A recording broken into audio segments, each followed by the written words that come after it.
Brett, Charlie, Bruce. Let me get to that view.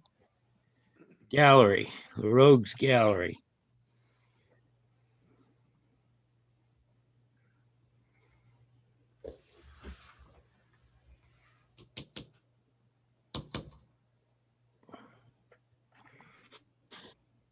Dean, we get a quorum here. 1, 2, 3, 4. 1, 2, 3. Too much math for me. 6, 7, 8. Yep. Yes. Okay. Are we ready to go? You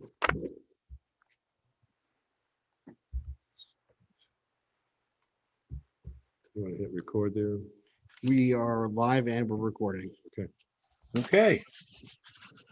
Live from Laconia. It's Thursday night.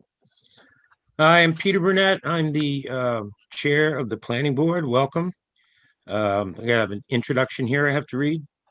Due to the COVID-19 coronavirus crisis and in accordance with the Governor's Emergency Order number 12 and Executive Order 2020-04, this board is authorized to meet electronically. Please note that there is no physical location to observe and listen to the meeting, which was authorized pursuant to the Governor's emergency orders. However, in accordance with the emergency orders, and this is to confirm that we are providing public access to the meeting by telephone with additional access possibilities by video or other electronic means. We are utilizing the Zoom platform for this meeting. All members of the board will have the ability to communicate, and the public may watch the meeting live on YouTube at www.youtube.com/LaconiaNH, no space. That's Laconia NH. That's Laconia, City of Laconia's channel on YouTube. You can listen to this meeting by dialing the following phone number: 1-312-626-6799. And you can participate in public hearings using the Zoom app. The webinar ID is 863-7162-0627. And the webinar password is 30047. We're also providing public notice of the necessary information for accessing the meeting, as we just did. It was previously given with instructions as to how to access the meeting using Zoom, and those instructions may be found on the City of Laconia's website at laconianh.org. No space, no punctuation. Providing a mechanism for the public to alert the public body during the meeting if there are problems with access. So if anybody has a problem accessing this meeting, please call 524-3877, extension 249, or send an email to planning@laconianh.gov. If we become aware that the public has lost access to the meeting must be adjourned. Please note that all votes that will be taken during the meeting have to be done by roll call. And I will now call the meeting to order, and a roll call attendance will be taken. When each member states their presence, please state whether there's anyone in the room with you during the meeting, which is required under the right to know law. May we please have the roll call? Charlie St. Clair. Here. Bruce Janey. Here. Christian McNeil. Present and alone.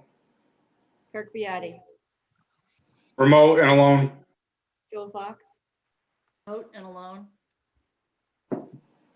Juan Bonas. A remote and alone. Brett Bellevue. Remote and alone.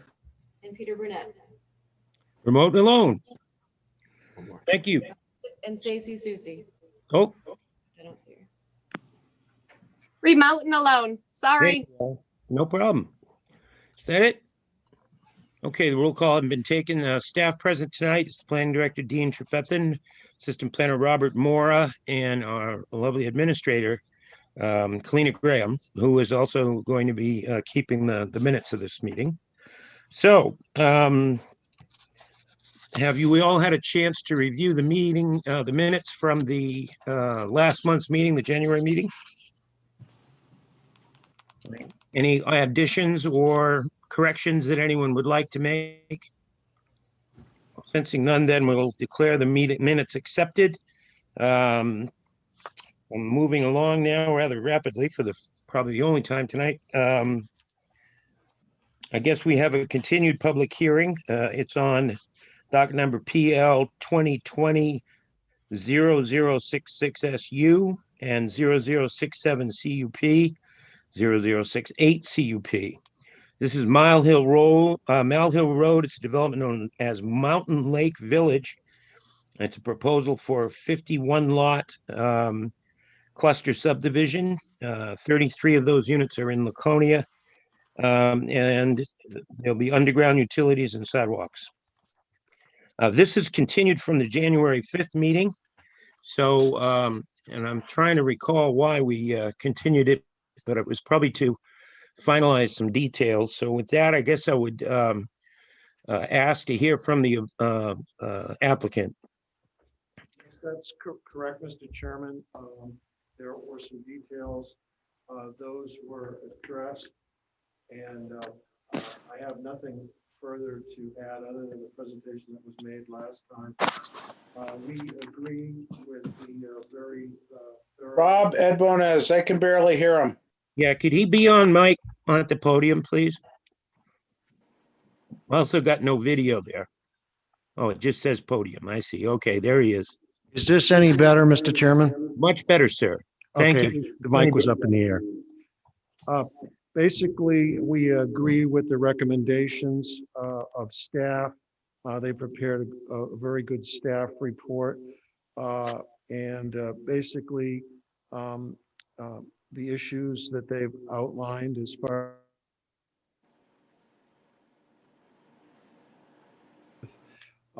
and we request that the board hear from staff and move along and approve this application tonight. All right, thank you. Well, let's reopen the public hearing at 6:42 p.m. Are there any abutters online or present that wish to be heard? Otherwise present. Any abutters? Any members of the public that wish to be heard on Mountain Lake Village? Do we have anybody in the queue? Mr. Mora? We have nobody that's raised their hand to speak for or against the application. Okay, Anybody one from more the public? time. Any members of the public that wish to be heard on this application? Okay, well, sensing none, I'll close the public hearing at 6:42 p.m. Staff recommendations. Yes, we have a number of recommendations, as you can see on our staff report. I just want to hit a few of the highlights. We do need to execute an intermunicipal agreement between the city of Laconia and the town of Belmont.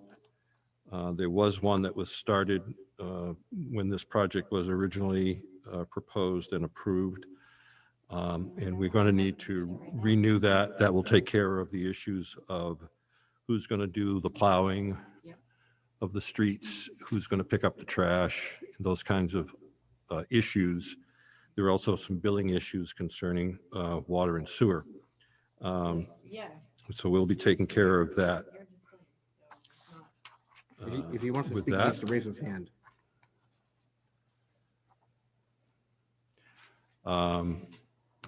there will need to be a homeowners association up there. And those are the major, unusual things that you don't normally see on our staff recommendations. We did get a memo from the Director of Public Works concerning sidewalks. And while his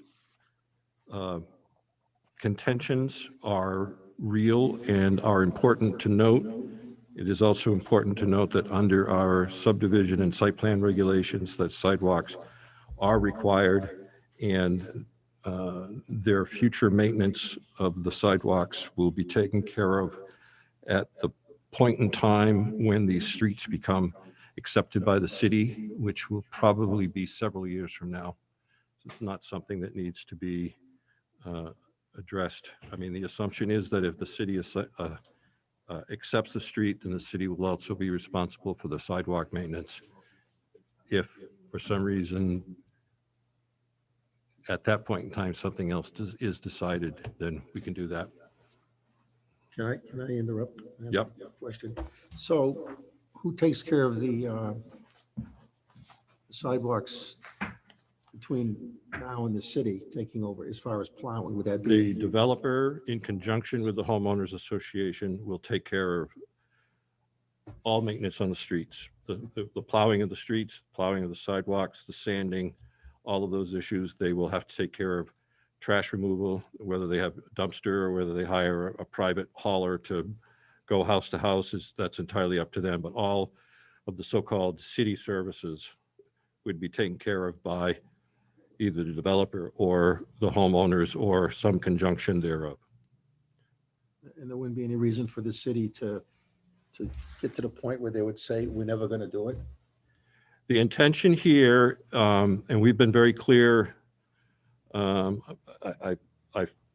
think we've been very clear with the planning board, and we've been very clear with the developer, and he's been very clear with us that the intention for this development is that these streets will be city streets and will be accepted by the city at the appropriate time.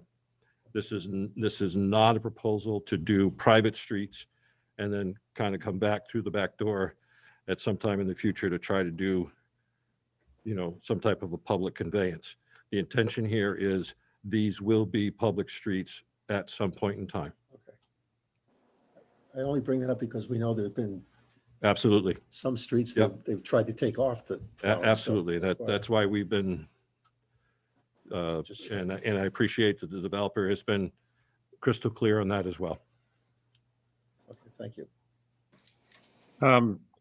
Just one thing, if I could throw out, in response to the DPW director's memo, what he's basically saying, correct me if I'm wrong, is they have a hard enough time keeping up with the existing sidewalks, and these so-called isolated sidewalks, meaning unconnected sections of sidewalk, are problematic because it's outside the city core, et cetera, et cetera.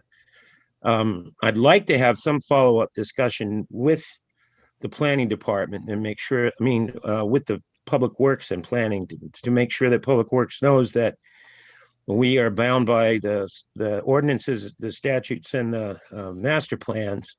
And there is a very explicit intent to expand the city's infrastructure wherever we can. And if that means that the city departments, other city departments have to expend additional funds, then that's a budgeting issue. I've served on the Capital Improvements Plan Committee the last few years, and my recollection is that the DPW doesn't budget very much money for sidewalks. I'm not even sure if it's a separate line item. So going forward, we would like very much to have some agreement between the city departments about the necessity of doing everything we can to support infrastructure improvements rather than to urge us to relax our good practices, so to speak, best practices in order to fit a perceived inefficiency of the city to comply. So thank you for clarifying the intent of the developer here regarding these becoming public streets. Perhaps the answer to the concerns raised by the DPW director is to connect these isolated sections by constructing at city expense new sidewalk. So something to think about going forward. Is there anyone else that has any questions or comments regarding the staff report? Dean, are the dates right? I thought I saw a completion date 2 years down the road. Don't we usually go a year? We can go up to 2 years. I think on a project this side, it's realistic to expect that it will take more than a year. It probably will Okay. take multiple years, and they will have to probably come back for an extension, but we kind of try to make a judgment call on the size of the project and the communications that we've had with the various applicants as to what their timeline is to try to figure out a completion date. Simpler projects, we usually do a year. Larger projects, we usually do the full 2 years. Right.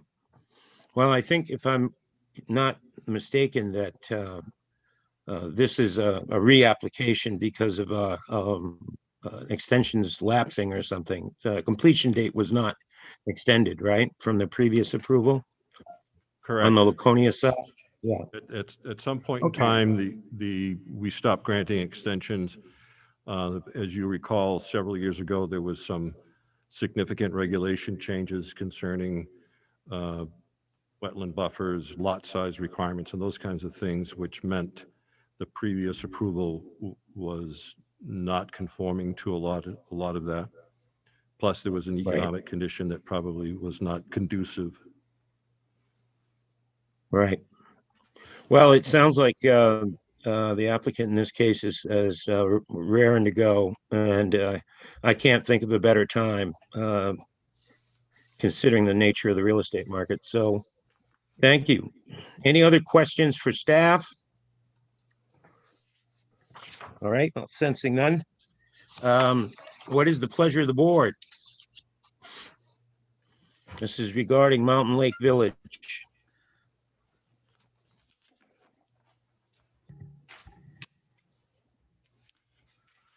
I'll move to approve the item. Okay, Council Cheney has made a motion to approve, Including the staff reports. Yes. including the recommendations in the staff report. Okay. Is there a second to the councilor's motion? I'll second it. It's second by Representative St. Clair. Any discussion? Sensing none, then I would ask Kalina to call the roll, please. Charlie Sinclair, Yes. Bruce Cheney, Yes. Rich McNeil, Yes. Kirk Biati, Yes. Joel Fox, Yes. Edwin Bonas, Yes.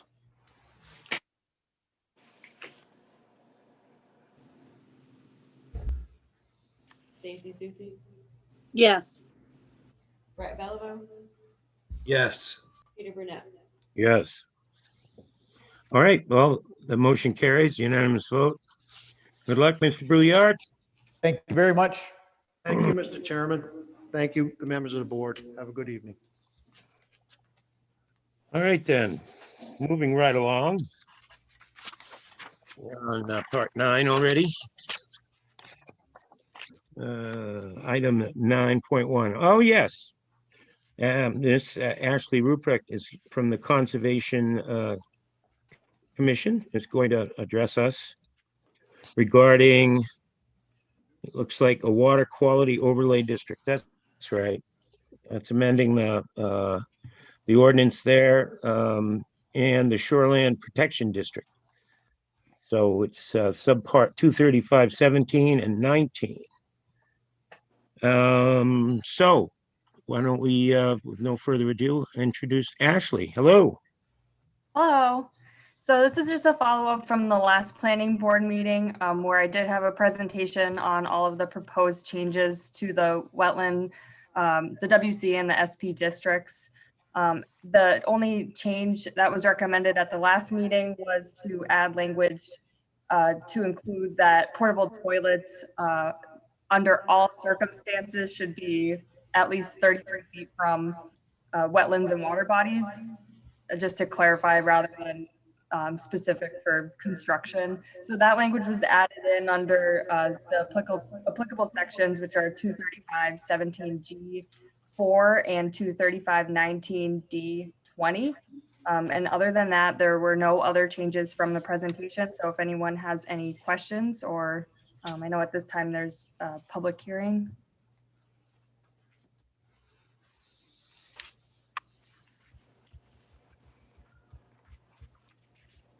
Oh, Peter, you're muted. Sorry about that. And Dean Anson's here as well. He's the chair of the Conservation Commission, and I'm actually not on the Conservation Commission. I'm the conservation technician in the planning department, just for clarification. I know, I misintroduced you. I do that all the time. What about you, Mr. Anson? What do you have to say for yourself? Thank you, Mr. Chairman. I'm Dean Anson, and I'm the chairman of the Laconia Conservation Commission. And I would like to thank Ashley and Dean for their efforts to put together a clearer document so that when a developer comes into Laconia, it's clear to them what we expect them to do. I think they've straightened out a lot of the language and made our regulations more consistent with the state, so that it's less confusing. So the Conservation Commission is in support of the changes that are being recommended. Well, thank you very much. Are there any questions for the chair of the Conservation Commission? All right, well, sensing none. So the issue now is, shall we vote to refer this matter to the city council with a thumbs up or thumbs down? You need to do a public hearing first, Peter. Oh, okay. Well, let's call a public hearing at 6:56 p.m. Eastern Standard Time. Are there any members of the public that wish to be heard regarding these amendments to the ordinance? Sensing none, then I'm going to close the public hearing at 6:57. And again, as I say, I believe the motion that we would be entertaining would be whether to refer this matter to the city council with an affirmative recommendation or a negative. City council is the next step anyway. Are you raising your hand, Rich? I'm sorry, I was just muting myself, that's all. Oh, you were. Oh, Yes. so that you weren't going to make that motion then. I can make that motion that we approve this and forward it to the city council. Motion's been made by Mr. McNeil. Is there a second? I will second. There's a second by Ms. Susi. Is there any further discussion regarding this motion? Sensing none, I will ask Ms. Graham to call the roll, please. Charlie St. Clair, Yes. Bruce Cheney, Abstain. Rich McNeil, Yes. Kirk Biati, Yes. Joel Fox, Yes.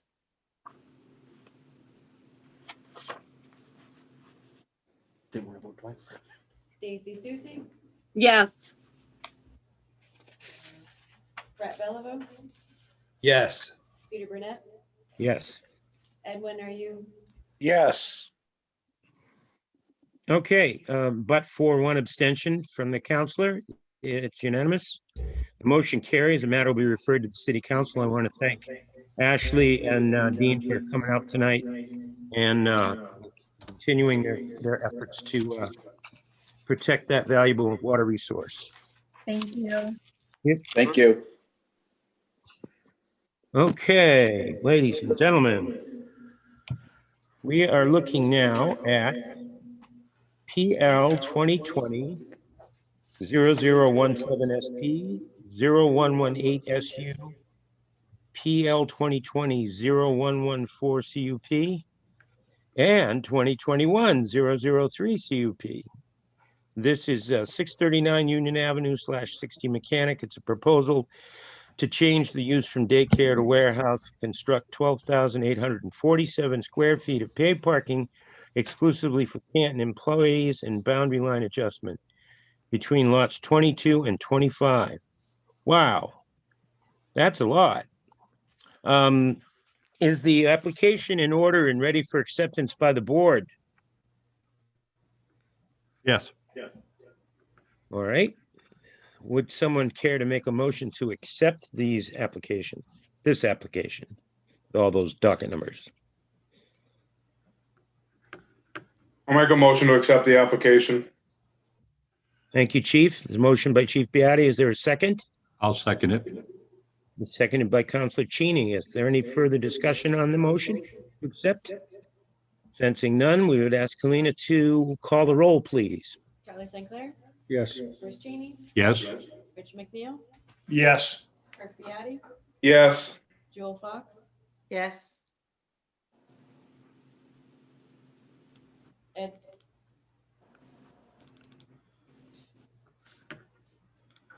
Yes.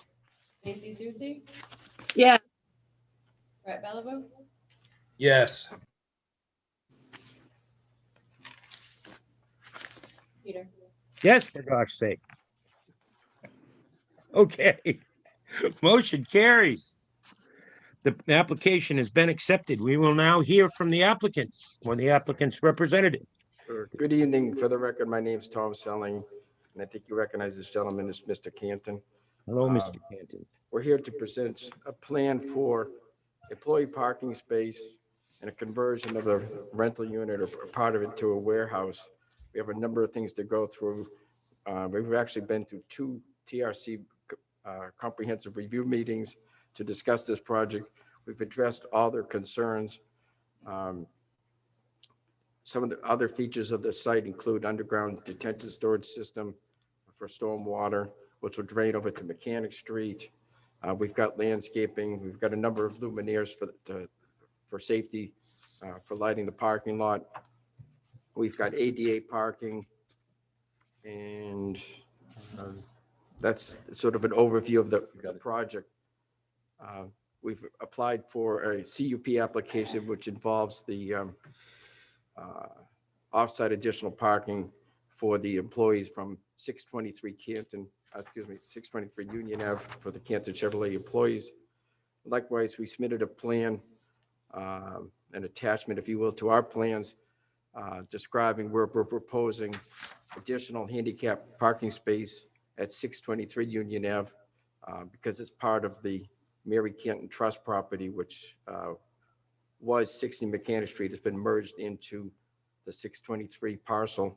So there were additional requirements there for handicap parking.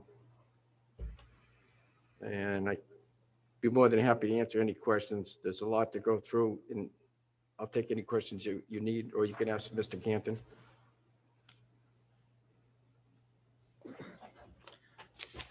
Peter, I have a couple of questions if I could ask.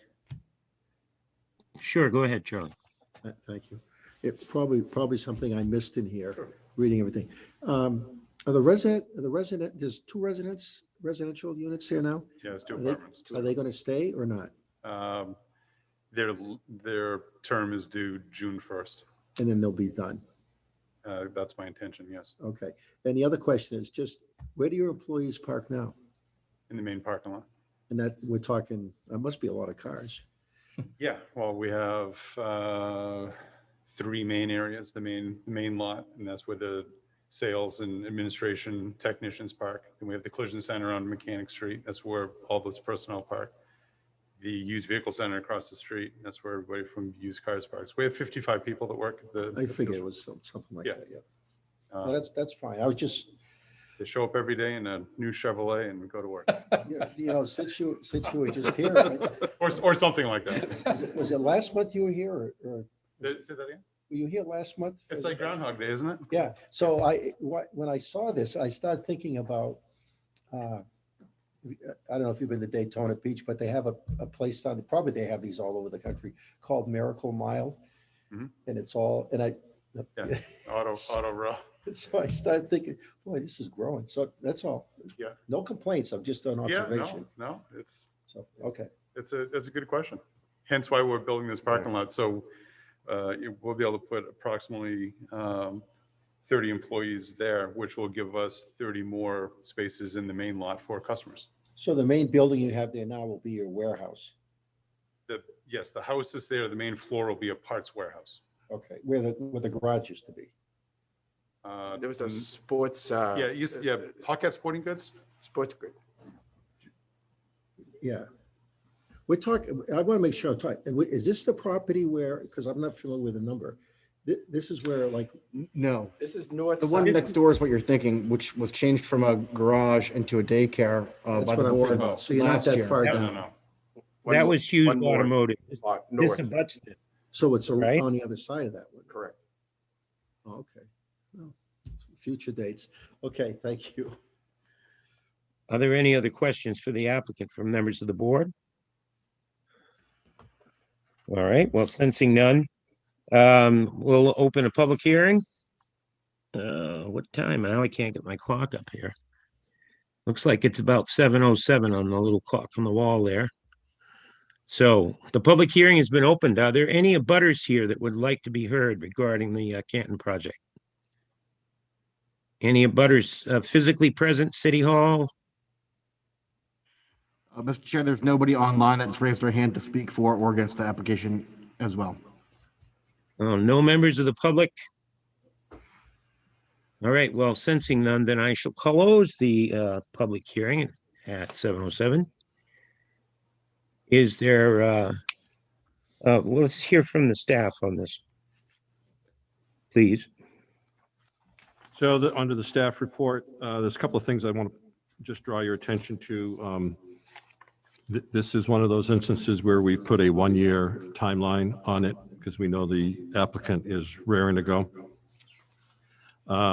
There are some easements that are going to be required between what is now the apartment house and the rest of the property and vice versa, so that, because these are separate lots, if one or another lot happen to be sold for various reasons, then the other properties would still enjoy the rights to be able to drive between the parking lot areas, which will be joined together. Other than that, it's pretty much the standard things about things that the Waterworks Department wants. Public Works is going to be doing some work on Mechanic Street this coming construction season, and so there are some contingencies that we are asking the applicant to take care of, and everybody's in agreement on that. And other than that, it's pretty much the rest of it is the normal recommendations. I don't know if this question's for you, Dean, or for the applicant, but talk to me about the underground wastewater treatment. Sure. To be clear, it's stormwater treatment. What it is. Stormwater. Yeah. It's an underground chamber. It's a pipe, if you will, that 24-inch. So the water goes there and is detained temporarily because the outlet is only 6-inch going towards Mechanic Street. So there'll be several hours after a stormwater event that's actually detained within that circular vessel, if you will. And then it goes out at a slower rate towards Mechanic Street at a rate less than it would go out today. So the 6-inch pipe empties into an existing wastewater, rainwater, stormwater conduit. That's correct.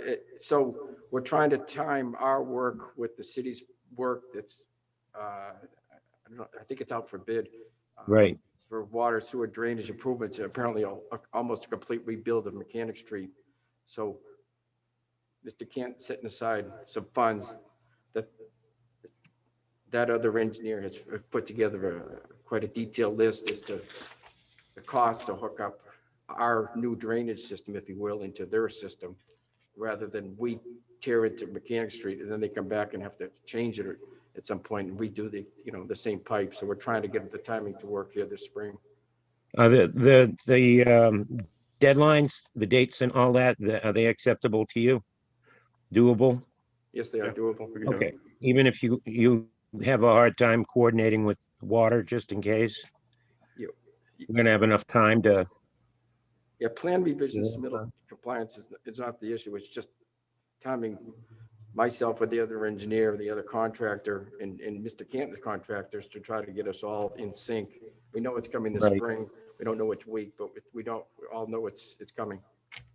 Right. Okay. All right. Are there any other questions by members of the board? I just have a quick question, Peter. Sure. If I'm not mistaken, isn't part of the current area a gravel or dirt, and we're proposing pavement? What, if so, what is the change in the percentage of impervious surface? Good question. All right. The existing lot coverage is 78.7%. We're actually proposing a slight reduction to 78%. So we're getting it more in compliance. We have a coverage allowable in that area, urban commercial, as 80%. So with the landscape improvements and the way we've configured the parking lot, there's a slight improvement in terms of green space. The other thing to note here is that where the gravel is now was a house about 4 months ago. So there wasn't a lot of pervious surface on that lot previously. Right. Right. Okay, are there any other questions for staff or the applicant? All right, well, it looks like you gentlemen are off the hook. Are there any members of the board that feel particularly inspired in their motion-making abilities this evening? Don't just smile, Stacy, you know, you can do it too.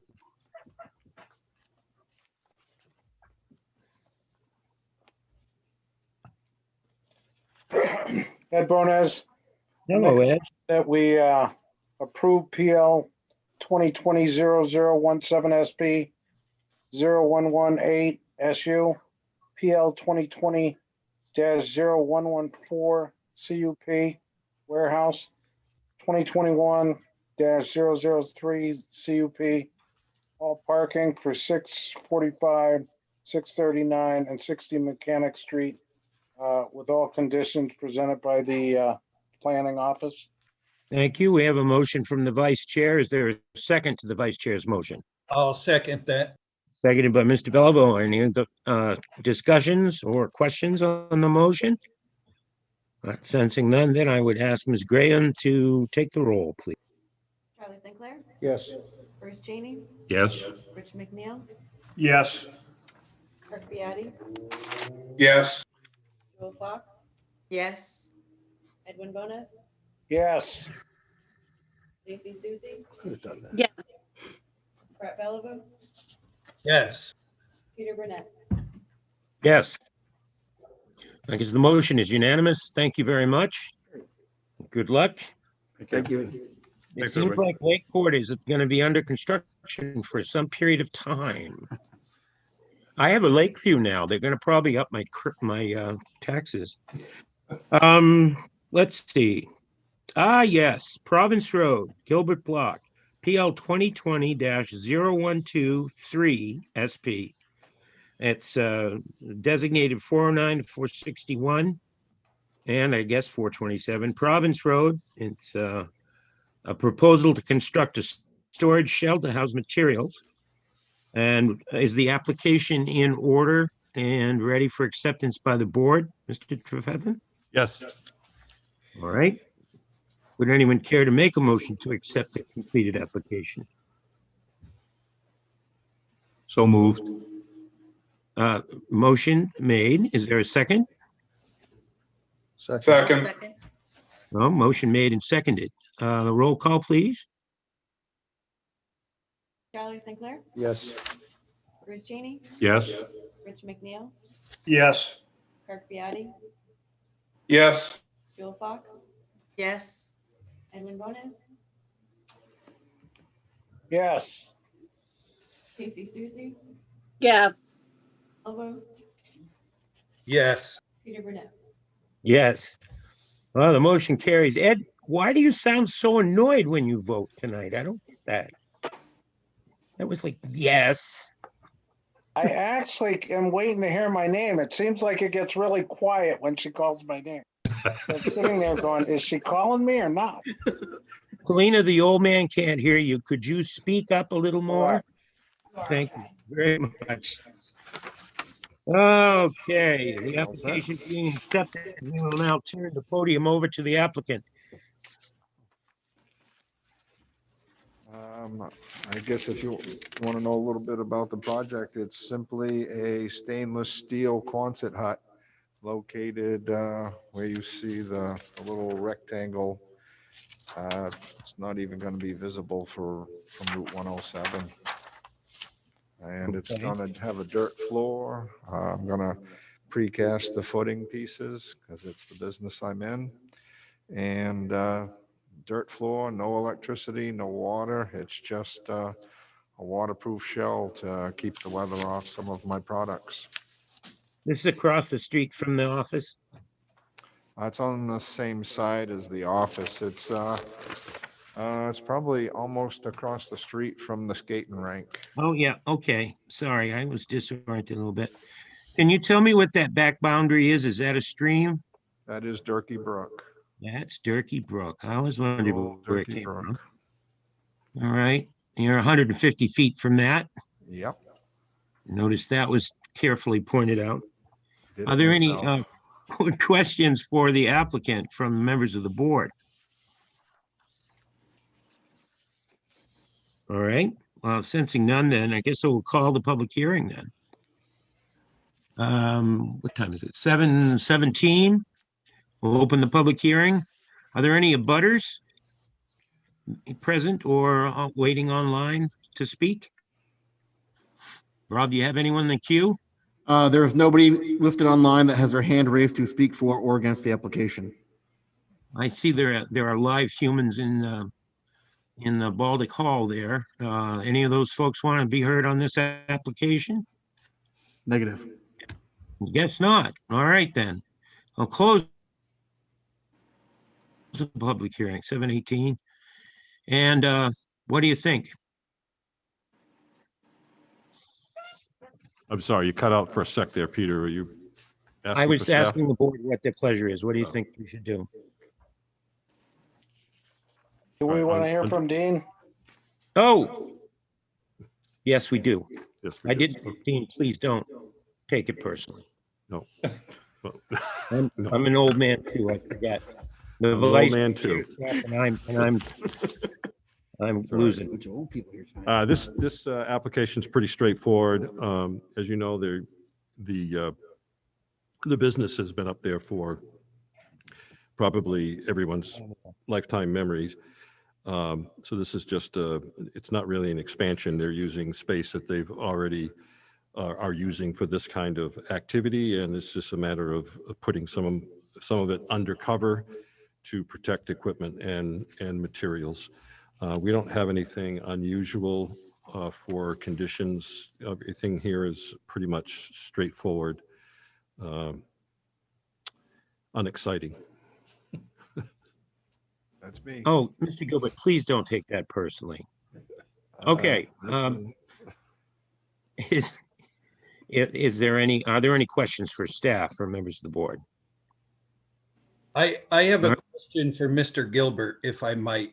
I'm not really familiar with all of the operations up there. Do you have a maintenance facility for forklifts and stuff like that on site? Yes. Okay, that's all I wanted to know. Thank you. Brett, what was that question having to do with possible contamination from hydraulic fluid or something? Right, not just that this turns into an overhead that's convenient for working on stuff that would lead to contamination. Then we might want to require a concrete floor. But if he already has a maintenance facility and this is strictly going to be paving Storage. material, whatever storage, then we're good. Okay, that's what I thought you were going there for. Yeah. All right. Well, Go ahead, sir. I was just this is the only building that I'm gonna have, if you even want to call it a building, that doesn't have a concrete floor in it. And it's just gonna be bag cement products, brick.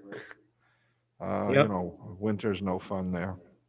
No, get it out of the, yeah, at this time of year, you have to dig your product out sometimes to deliver it, don't you? It's Yeah. awful. All right, well, we're gonna make it easier for you perhaps. If someone is interested in making a motion, the chair would entertain that possibility. I'll make a motion to approve Make sure I'm on the right one here. PL 2020-0123 SP, 409 to 461 Province Road. We have a I'll motion by Addy, seconded by Mr. McNeil. Are there any questions or any further discussion on the motion? Well, sensing none, I would ask Ms. Graham to call the roll, please. Yes. Bruce Genie, Yes. Rich McNeil, Yes. Kirk Biatti, Yes. Bill Fox, yes, Edwin Bones, Yes, Kalita, thank you. Casey Susie, Yes. Brett Bellavo, Yes. Peter Burnett. What?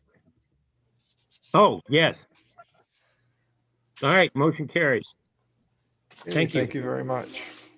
Can't wait to see your Quonset hut, It's a shiny one. a shiny Quonset hut. It's just what I was just saying the other day. That's what that end of the city needs, is a shiny Quonset hut. All right, moving right along, PL 2021-0001 SU, 56 to 126 Doris Ray Court. It's a proposal to subdivide one lot into two. We could do that? Is the application in, I'm glad you found that funny, Dee. Is the application in order and ready for acceptance? Yes, it is. All right, well, then we'll have to take your word for that. Is there a motion to accept the application aforesaid? I'll accept. I'll accept. We have a PL motion. 2021 00001 SU. We have a motion to accept by Ms. Fox. Is there a second? Second, Ed Bonas. Second by the vice chair. Any discussion on the motion to accept the application? Well, sensing none, then the motion has to be roll called. Yes. Bruce Genie, Yes. Rich McNeil, Yes. Kirk Biatti, Yes. Bill Fox, Yes, Edwin Bones, Yes. Stacy Susie, Yes. Brett Bellavo, Yes. Peter Burnett. Yes. All right, the motion carries. Unanimous vote. Let's hear from the applicant, if we may. Good evening, Mr. Chairman. Good evening, Mr. Smith. Going to turn my phone off there. Okay. For the record, Steve Smith and Associates, representing Clearview Realty Ventures LLC at 56-126 Doris Ray Court. This is the site of the O-Pee-Chee Spa and Inn and O's Restaurant. That's the facility. It's coded off from Doris Ray Court, which is their access off from Elm Street. So this property fronts along Elm Street. It's a 12.4 acre parcel. It's located in the urban commercial zone. As I mentioned, it has frontage on Elm Street. The proposal is to divide the property into two lots. Tax map 367. Gotta put my glasses on to read this one. Tax map 367, 495-6, which is the subject property itself, will end up being 11.07 acres to support the O-Pee-Chee Inn Spa and O's, with frontage on Elm Street and access down Doris Ray Court. The additional lot that we're looking for is tax lot 367 495-6-1, which will be a 1.37 acre parcel fronting on Elm Street. It'll have a 50-foot access and utility easement over Doris Ray Court to the subject property. The lot is currently undeveloped with the exception of a basically graveled area where they use occasionally to park cars. When we have our events down there for the dog event that we had down there, we use that side where I'm talking about that lot to park vehicles. The O-Pee-Chee Inn and Spa does not use that site itself. It's going to have 400 feet of frontage along Lake O-Pee-Chee and about 150 feet of frontage along the Winnipesaukee River. We have no, I noticed in the report from the city, it talked about update plans to show proposed utilities. We don't have any proposed utilities at this moment. It's simply a subdivision. Yeah, I will be back in here with some type of a site plan at a later date. But until we get the property subdivided, Clearview can sell it to the person that wants to buy it. It's simply just a subdivision. It already has a sidewalk along Elm Street, street trees along Elm Street, but all of that stuff would be part of I see it as part of a development plan if the property gets developed. So it's basically a 2-lot subdivision. The interested, excuse me? I was going to ask you who the owner of record is or will be for the subdivision. The owner of record is Clearview Realty. The owner of the property will be Scott Everett. I don't know what title he's taking it in. I haven't talked with them on that. There's been no deed drafted. Here, I'm going to ask the question. There's a sales agreement there. Okay. All right, then. I think then if Mr. Everett's involved, I'm going to recuse from this matter. If the vice chair could take it from here, that'd be great. Just the appearance of impropriety. I don't have any direct. I have no problem with that. Okay. If you feel that way. I just think it's better for the applicants as well. I agree. So basically that's my story. We are going to submit the 50-foot access utility easement language with a copy of the deed to the planning department to review. They'll need that, but we can't draft that until it's approved and we can go through that process. And I don't have any exceptions to the dates that we have on this from the planning department, again, with the exception of we have no utilities to show because we aren't doing anything on it yet. Fair enough. Dean, is this open to public comment? Yes, you'll need to conduct a public hearing. Okay. So at this point, I have 7:27. I'm going to open it up to public hearing. Sir, Rob, anybody on waiting? At this point, we have nobody on Zoom that has raised their hand to speak for or against the application. And nobody in the audience? And no one in the audience as well. Okay. So I'll go ahead and close public hearing at 7:27 and look for staff review. The only thing on the staff review of note is concerning utilities. I understand what Mr. Smith is saying. What we like to see on the plans is that a expected or proposed placement of the utility lines. And then when they do the as-built at some point in time, then that will, or the final site plan, then we'll know where they are exactly. But that at this point in time, it's a minor detail. The important part is that all the utilities will be underground as they are in that area for the most part already. So. Just to respond to that, Dean, I have no way of showing where the utilities are going because I don't even know what they're going to build there yet. Understand they have to be on a site plan to get that approved. It's the subdivision, it has sewer and water available. It'll be tied to sewer and water. I simply don't know where to put those lines until we have a better handle on what the development might be. If he buys it, if it gets approved. Okay. That'll be fine. Yep. All right. Any questions from the board? I have a question if I can. Yes, sir.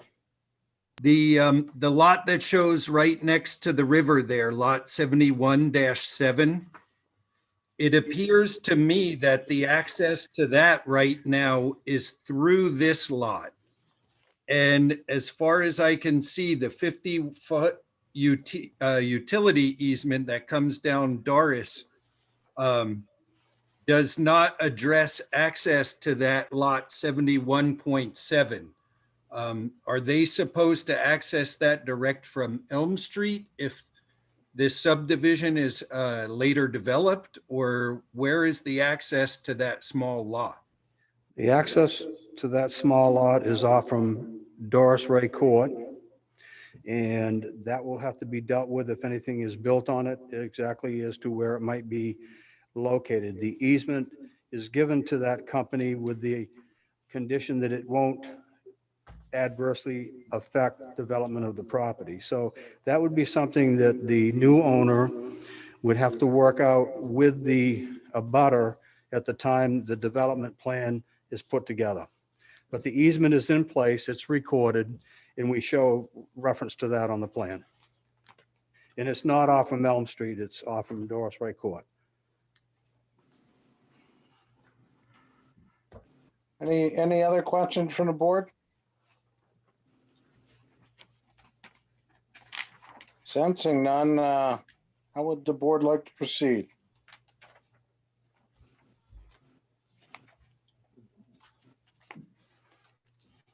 Hello? Ed, it's Rich. I'll make a motion to accept PL 2021-0001 SU 56 to 126 Doris Ray Court. All right, do I have a second? I'll second that. All right, Kalina, could you please do a roll call? Charlie Sinclair, Yes. Chris Cheney, Yes. Rich McNeil, Yes. Kirk Biati, Yes. Joel Fox, Yes. Edwin Bonner, Yes. Stacy Susie, No. Brett Bellavue. Yes. All right, looks like this motion's passed. Thanks to the applicant. We're going to move on to Peter Burnett. Thank you very much. Thanks for doing that, Ed. You're welcome, sir. Okay. We're looking at PL 2021-002 CUP.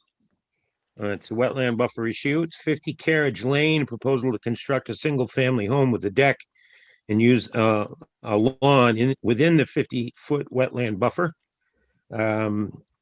Is the application in order and ready for acceptance by the board, Mr. Trefethan? Yes, it is. All right. Would someone care to make a motion to accept this application?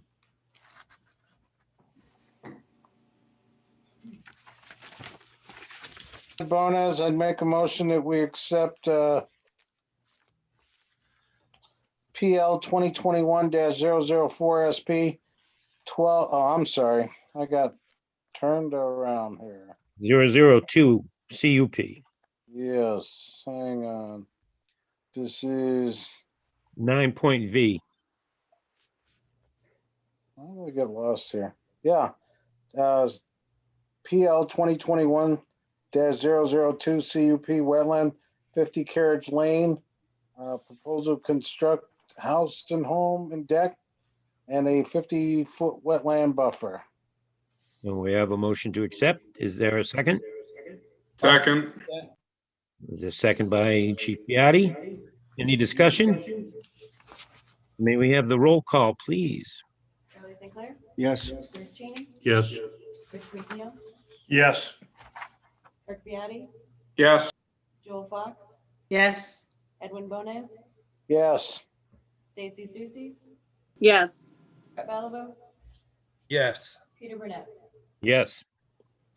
Motion carried unanimously. Would the applicant wish to be heard? Good evening. I'm Dawn Sheffer, and this is my husband, Miles. Good evening. Good evening. We're here tonight to seek your approval to build our retirement home on this beautiful lot in Long Bay. We did present to the Conservation Committee seeking to revert back to the 30-foot wetland setback, which would allow us to build our house as it's drawn in the plan. We did receive their approval, and so we present to you tonight for yours. As you can see in the pictures that we sent in, there is a natural buffer of trees and shrubs between the back of our property and the pond.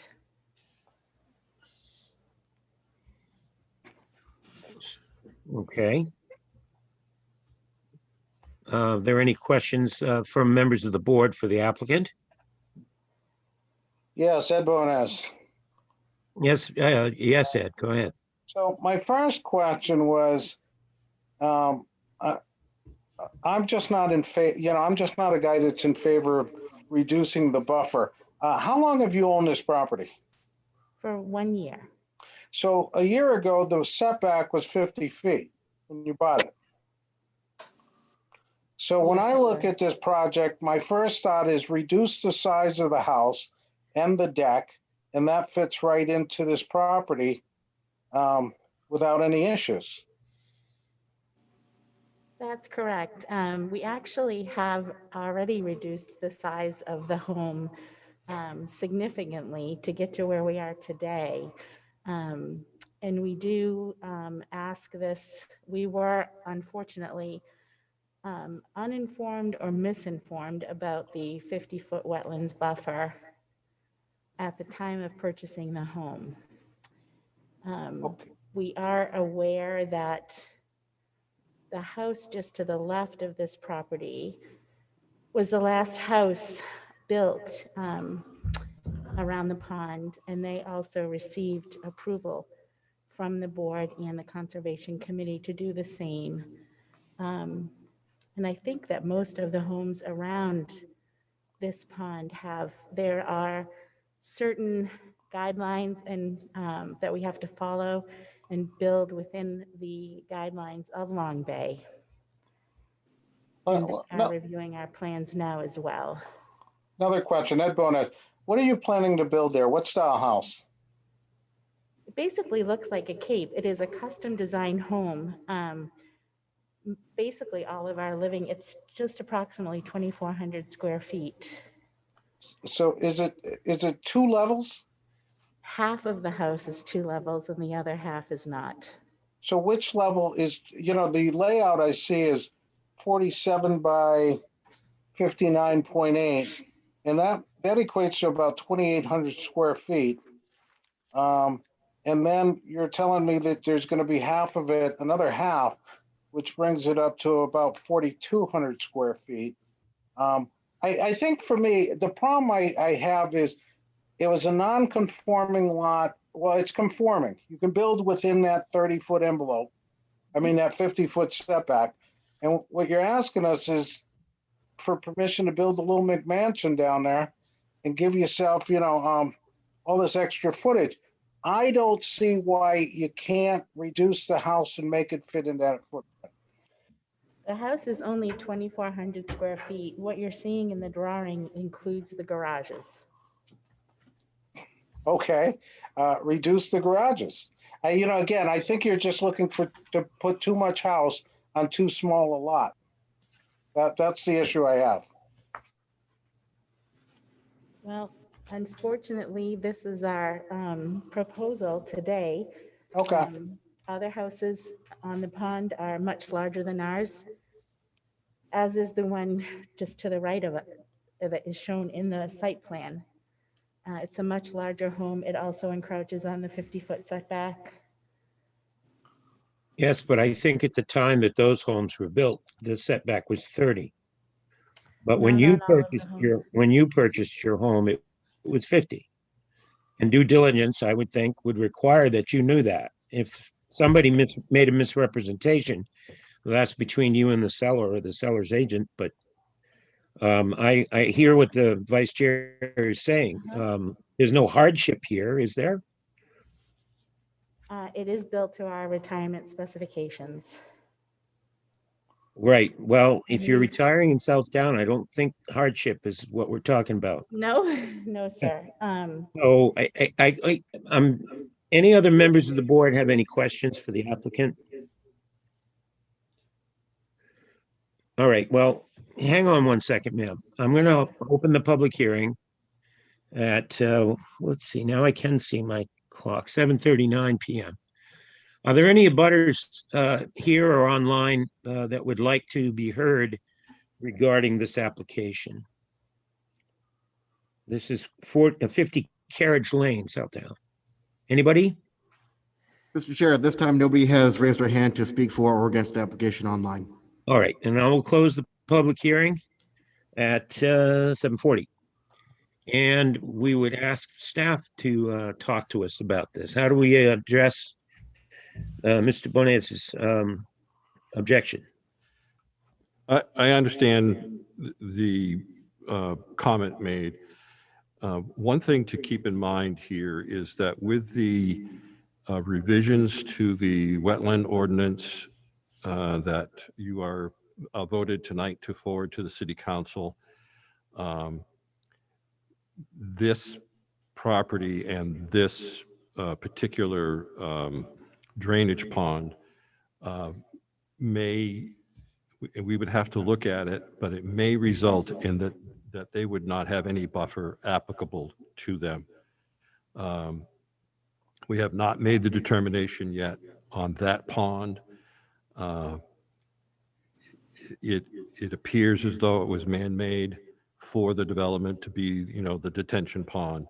And it has been fairly well maintained from a standpoint of it's not been allowed to revert to a natural state or whatever you want to call it.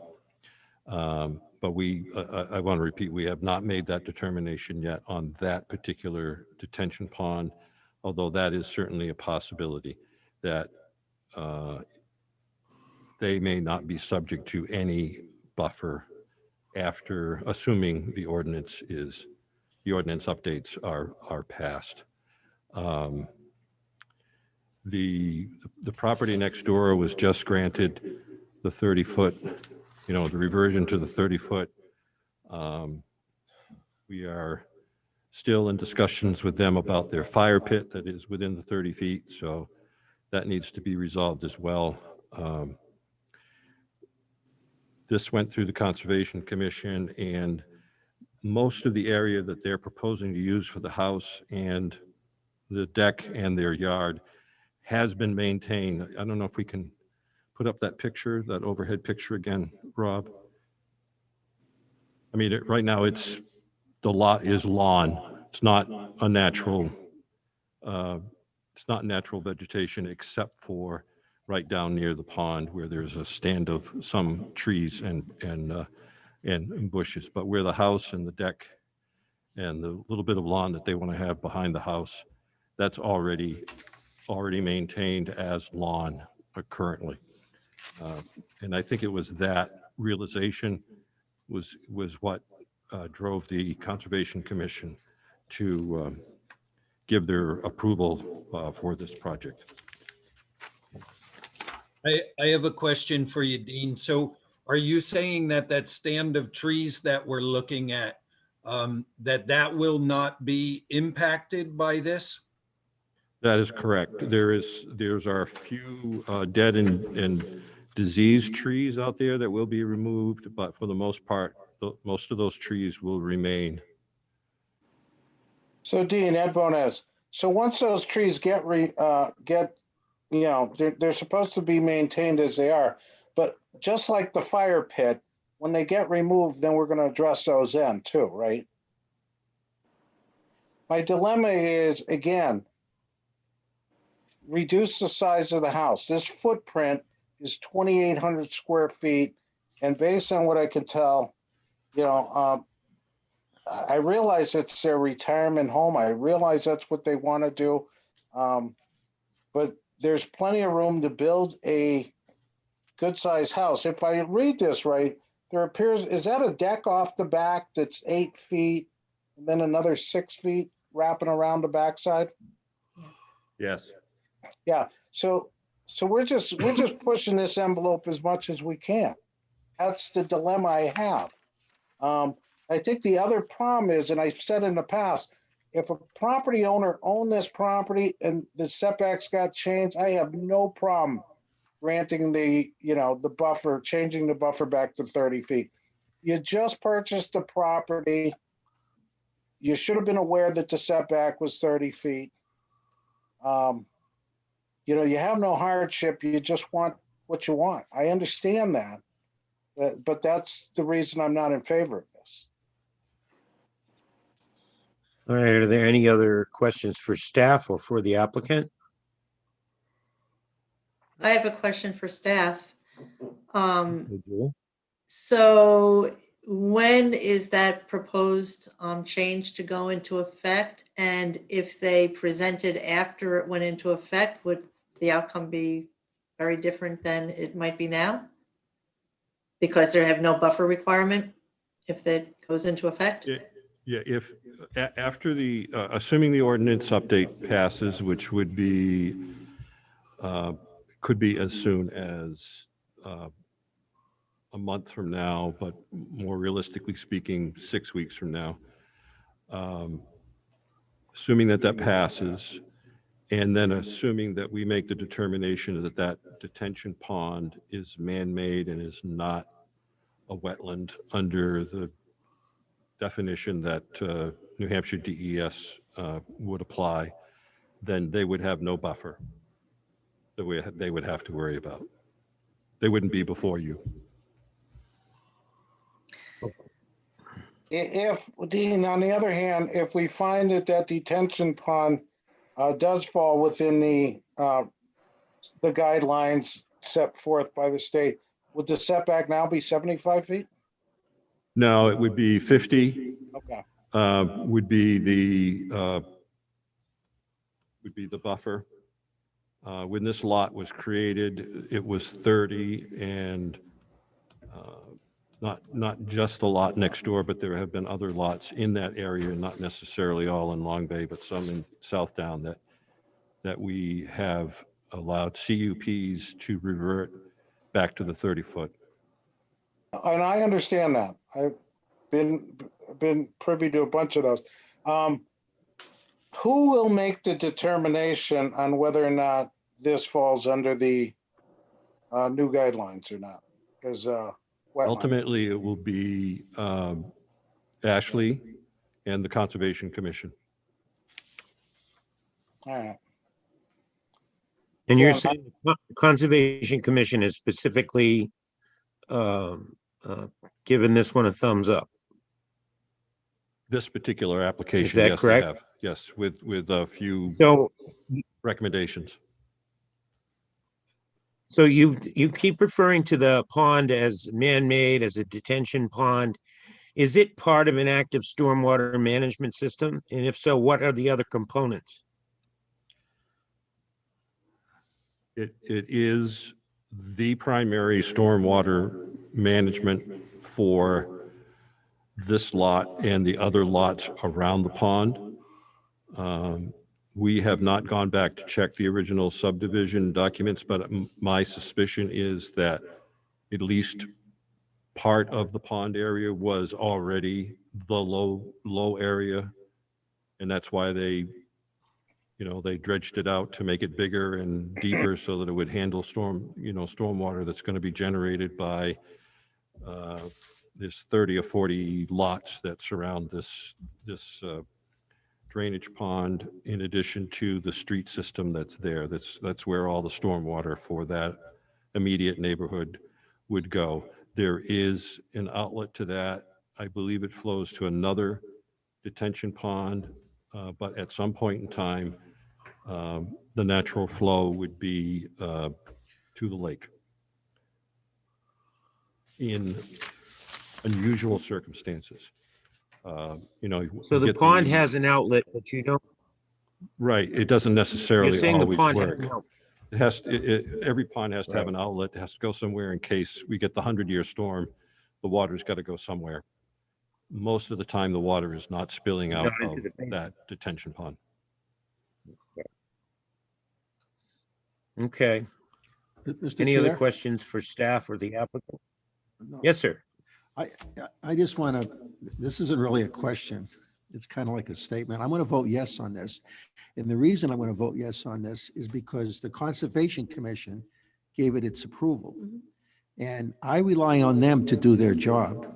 A lot of the stuff we've talked about here, I'm assuming, and I hate to use that word, I'm sure that they've covered this stuff very thoroughly. So that's why I'm going to vote yes. I understand what Ed's saying, but again, I rely on these guys to do their job on this particular topic. So that's why I'm going to vote yes. That's all. If the commission had said no, then it'd be a different story, but they said yes, so I'm good with it. Charlie, Ed Bonas again. I don't think we've ever had an applicant before us requesting this that the commission has ever said no to. Well, that's good enough for me. Well, then why do we even have that? Do we should just have it go through the commission? Well, that's because if the Conservation Commission were to disapprove it, then it's dead in the water pretty much with us. So I guess I agree with the vice chair on this issue. I don't hear that it's necessary that a house of this size be built on this lot. And I also don't think that a mistake or lack of due diligence rises to the level of some sort of hardship on the part of the applicant. Certainly, there had to have been some discussion regarding setbacks, and if it didn't happen, well, there's nothing we can do about that at this point. So I'm inclined to agree with the vice chair, but we need a motion one way or another. Mr. Chair, before you go to that, Sure. could I ask or say, it's my understanding the Conservation Commission has approved this. Yes. It's my understanding that other properties are similarly situated as recently as a year ago. Is this the pond that the kids skate on in the water? There are several ponds in that area. Yep. And yes, they are, we've ridden through while we're waiting to begin building, and they do skate on them. Okay, thank you, Mr. Chairman. I just want to point out those two things, that I agree with Mr. Sinclair that we should show some deference to the Conservation Commission. And apparently other people weren't made aware of these requirements and got approval. I think it would be unfair not to in this case. Thank you. Well, with all due respect, Counselor, I guess my point is that that process of making that decision is ultimately the decision rests with the planning board, not the Conservation Commission. I understand that, but the issue is setback from their, what would appear to be their purview. I understand that, and I weighed very heavily in my mind and take that into consideration, but they are not responsible for the enforcement of the ordinance. We are. No, and we didn't enforce it a year ago with somebody else in a similar situation. I'm not sure I understand why we're doing it this time. Okay. Thanks. Is there any other comment or question from members of the board? Ed Bonas, one more time. I would simply come back to things that happened in the past. If that's how we everything that comes before us, people got away with things in the past. You know what? We should just approve everything that somebody brings us, because at some point in the past, somebody probably did it. I don't think the logic, I agree that the logic is you bought a lot. If the issue is your realtor didn't, because I'm a realtor, if he didn't advise you, she didn't advise you properly, go after them, right? You're trying to overbuild on a quarter-acre lot that there's no need to overbuild on. There's plenty of room to build a great little house in a great little neighborhood on the lot with the current setbacks. And conservation approves, anything they approve ends up in front of us. If we're just going to approve those, then we're rubber stamping everything that comes in, and I disagree with that. So that's just my opinion. And there's one additional fact, and that is, as soon as the council assumedly accepts the changes, these folks can come back and they meet the requirements. That is not what Dean said. What Dean said is depending on how they decide to address that. I agree with that. So it's a 50-50 shot for them. Yeah. And I have no problem rejecting them now. And if city council or whoever decides that's not considered a wetland, and I'd be shocked that they would do that. Because it looks like a wetland to me. So I just don't foresee it happening. I'd be willing to take my gamble now. Smell a bit. All right, Mr. Vice Chair, is there any other comment or question? Peter, it's Rich. In my Rich. short term on the board, I'll state that I know of at least one instance that we approved something the Conservation Commission did not approve. So the fact that we always follow their guidelines is not true. Okay. Point well taken. All right. Any other points? All right, well, we need a motion one way or another, either to This is Ed approve or Bonas. I'll make a motion that we reject PL 2021. I'm sorry, PL 2021-002 CUP wetland, 50 Carriage Lane for proposed construction of single-family home deck and request for a 50-foot wetland buffer. All right, there's a motion to deny the application. Is there a second? I'll second the motion. So the motion is to deny the application that's pending. Any discussion on that motion? Any further discussion? No, sensing none, we'll ask Kalina for the roll call, please. No. Bruce Genie, No. Rich McNeil, No. Kirk Biatti, No. Joe Fox, No. Ed Bonas, yes.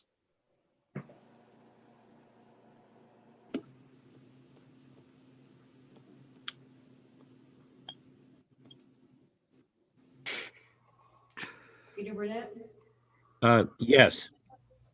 Brett Bellevue, Yes. Stacy, No. Okay, so is that everyone? Did we get Jewel in there? Mhm.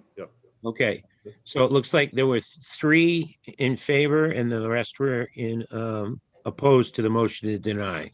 Is that correct? 6-3. 6-3. All right, so the motion to deny has been does not, it fails. So does anyone care to make a motion to approve? Mr. Chair, I'll make a motion. The motion made by Representative Sinclair is To there. approve PL 2021-0002 CUP wetland at 50 Carriage Lane. Okay. And that's with all of the bells and whistles that staff wants and the conservation people have approved. All right. I'll second that. Motion made and seconded. Any further discussion? Sensing none, we ask Kalina to please call the roll. Patty Sinclair, Yes. Bruce Genie, Yes. Rich McNeil, No.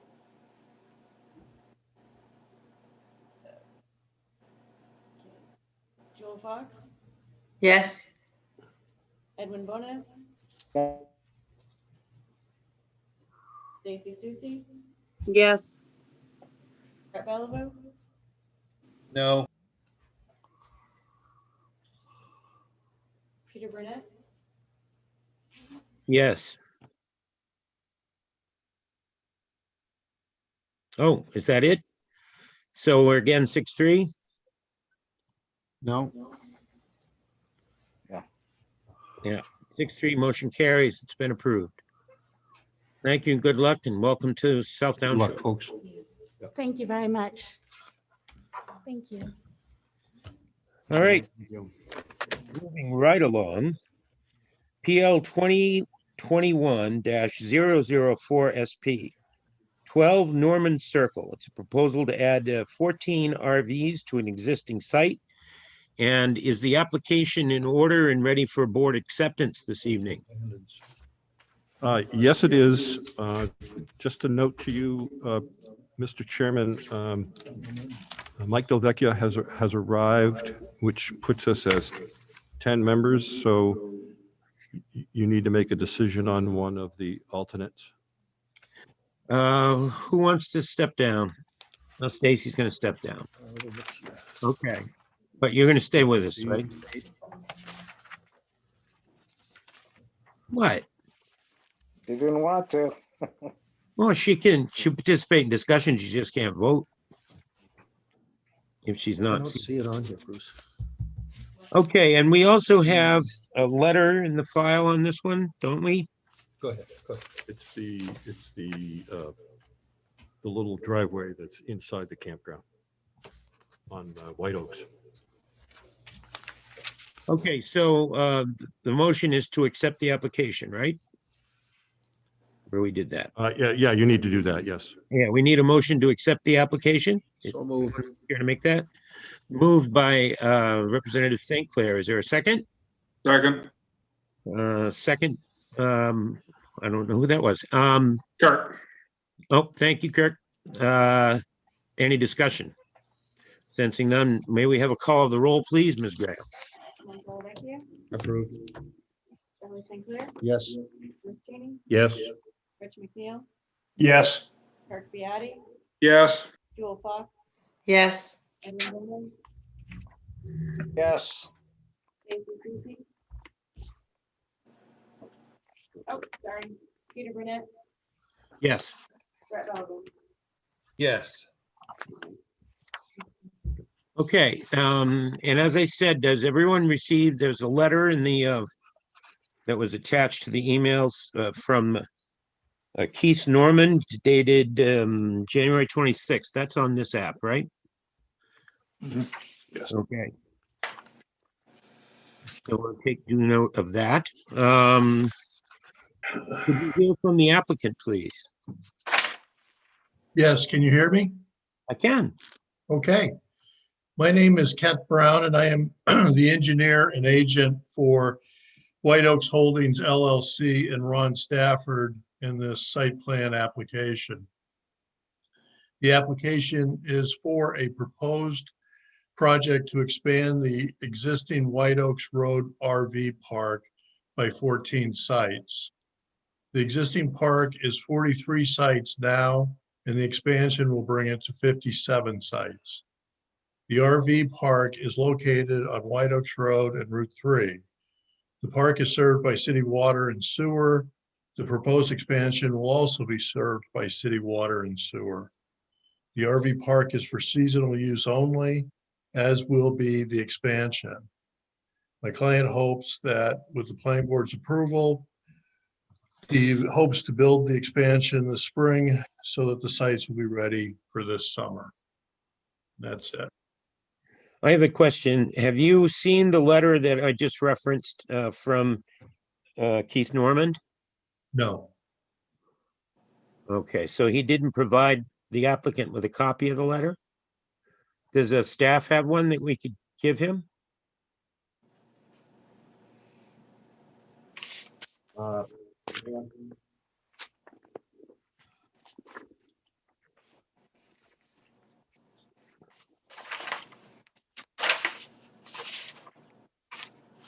So this letter is from someone purporting to be an abutter to this property, correct? Yes, they are the abutter to the Okay, and northwest. They're the existing subdivision that is behind and further up on White Oaks. His concern strictly is to make sure that we have proper vegetated buffer between some of the new lots and his existing undeveloped lots. there's also some concerns about stormwater drainage. There is. Does the staff have a? We have reviewed that. We do not believe that that is an issue. The drainage is going to the same place that it goes now. And how will this development change the groundwater, the stormwater runoff? It's our indication that it does not increase the runoff. They are going to add features within the property to treat it and keep it on site. All right. Okay, so any questions for staff or the applicant on this one? For members of the board? I have a quick question for Dean. So Dean, what you're saying then, according to the letter, the original site plan here, there was a detention ditch or whatever, a catch basin designed to handle the runoff from it. Now we're going to be adding more area for the runoff and less for I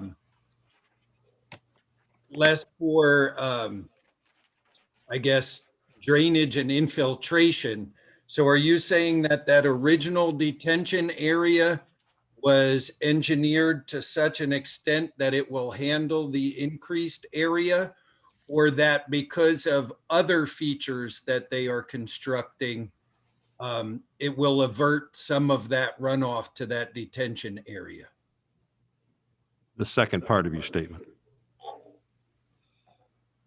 So the plan includes features that lead the staff to conclude that the impact on the abutter's property will be negligible or something to that effect.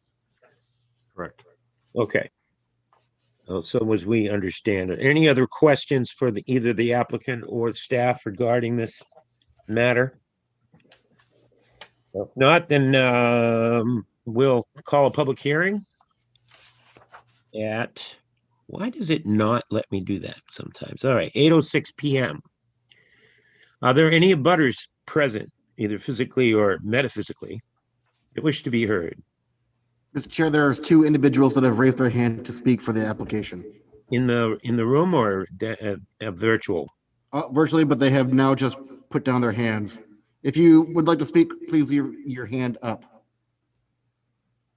I can't see the hands, so that doesn't do me any good. If there's anyone out there that wishes to be heard on this, this would be your time to speak. Yes, how you doing? This is Norman Property LLC. Can you guys hear me? Yes. How you doing? This was your letter, Mr. Norman, that we have been referencing? No, that's my brother. I'm Guy. My brother is Keith. We're both property owners. Okay. And we have just the issue with when we first built the property, that we only could allow the sites that were there due to green space. So when we designed that park, that's what they told us we can only build. We couldn't build in any of the other areas around the existing property. Our major concern is lot 38, 40, 42, 44, and 46. When it rains, it comes down. We're just worried about the impact of our property down below, because we are down below by 38, 40, 42, 48, 44, and 46. And when you guys were speaking, I think you were saying above, we are below them. So there's a hill there. So when it comes down, when it rains, and it comes down pretty good. So we just don't want to be, if we want to do future development, we don't want to have the water runoff coming down and impacting our property. Yes, sir. And if there is something going to be going on and they are going to be allowed to do that, we want to make sure there is going to be a engineered wall and a fence to make sure that the other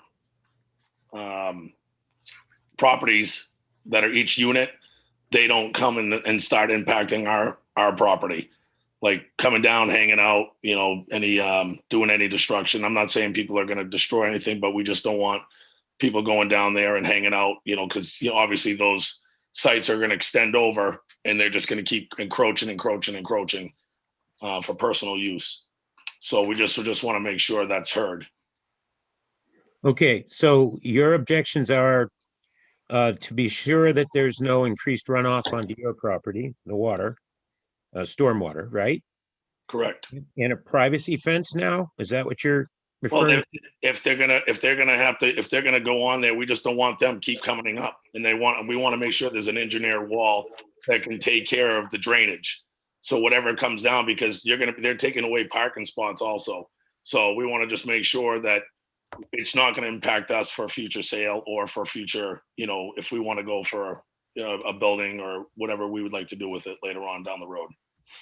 I'm not going to speak for staff, but I think if the board were to approve this application, it would be with the understanding that this development would not increase the runoff onto your property in any way. We do that quite frequently on conditional use permits, so that's reasonable and that's easy to engineer. I understand your concern about the adequacy of the swales, but when people draw these plans up, they have all those letters after their names that give us some confidence that they know what they're doing in the stormwater drainage designs, as does our planning staff. So, but points well taken nonetheless. Are there any questions, first of all, for Mr. Norman? All right, sensing none, then any members of the public, any other abutters that wish to be heard? Was there another hand waving out there, Rob? There is, I just enabled them to speak. Okay. Yeah, this is Keith Norman. Sorry, I was just able to get on. Oh, hi.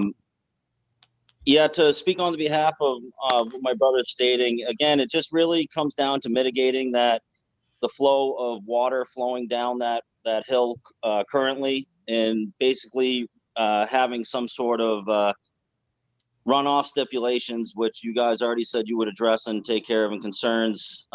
Biggest thing is the retention unit that is down at the bottom of the hill that does catch the stormwater runoff and the thaw.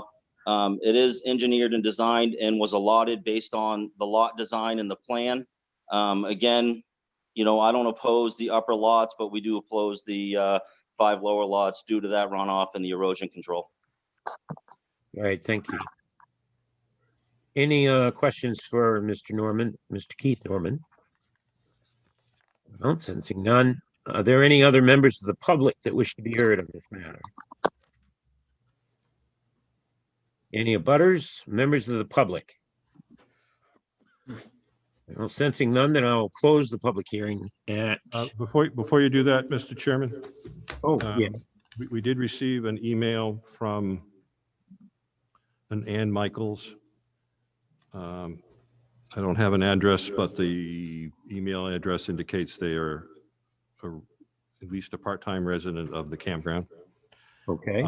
And they're making a comment about on the new lots that the drawing shows 5-foot awnings attached to the trailers.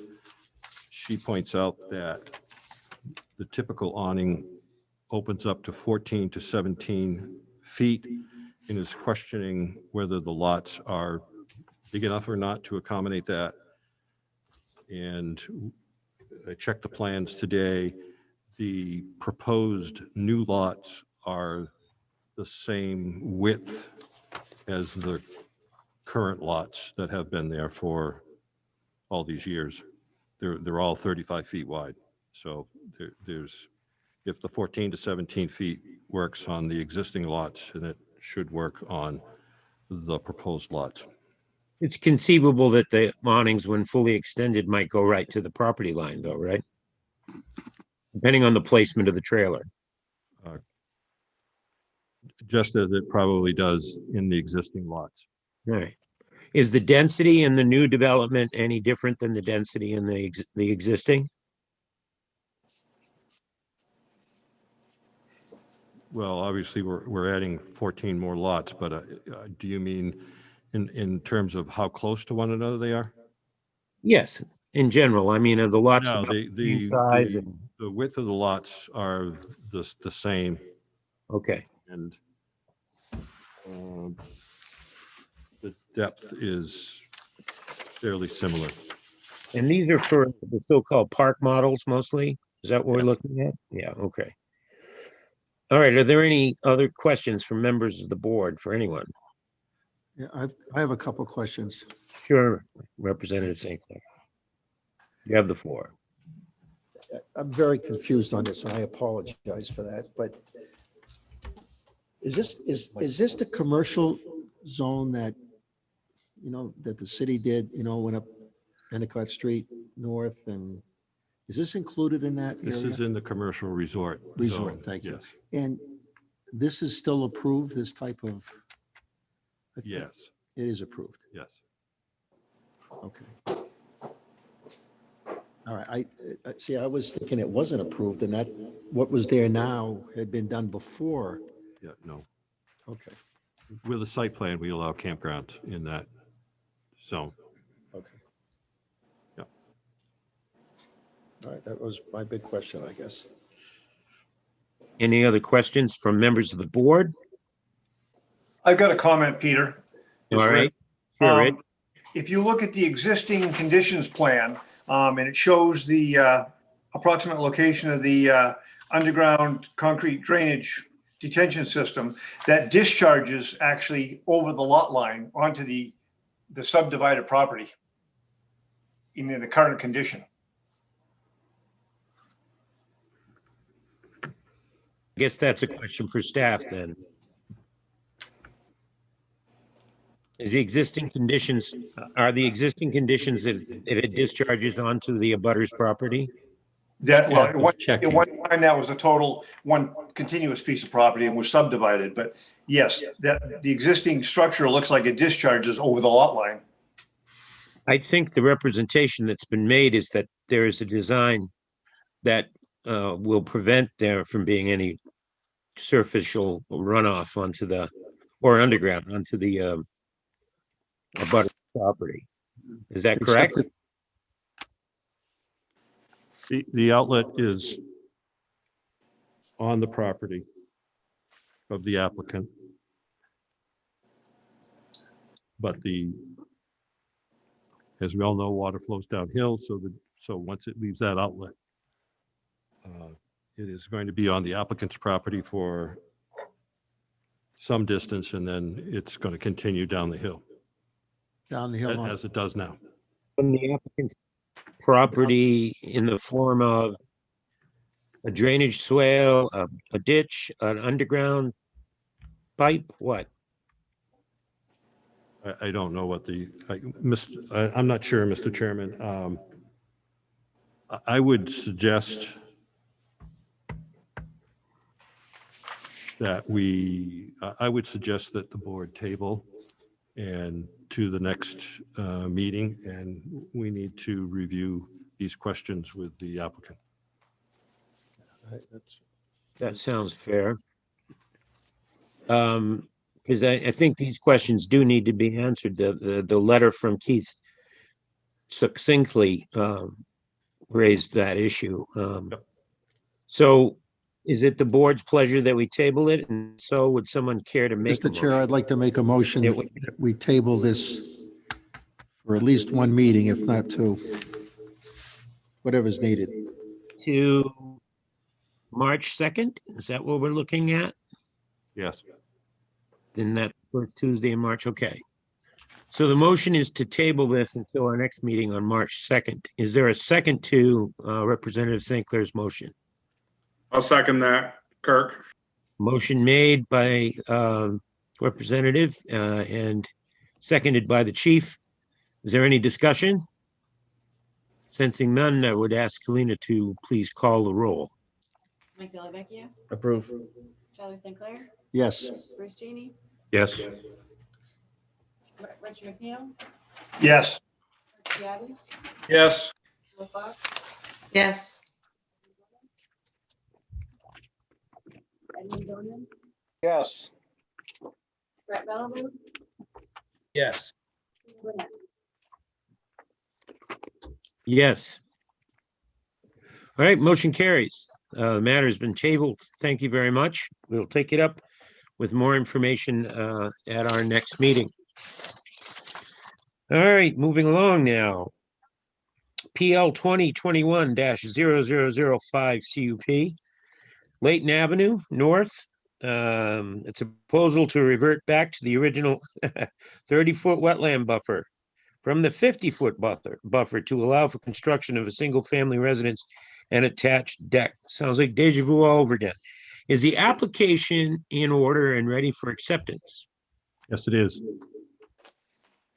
Motion, anyone make a motion to accept this application then? I'll make a motion that we accept the application for PL 2021-0005 CUP for Layton Ave North.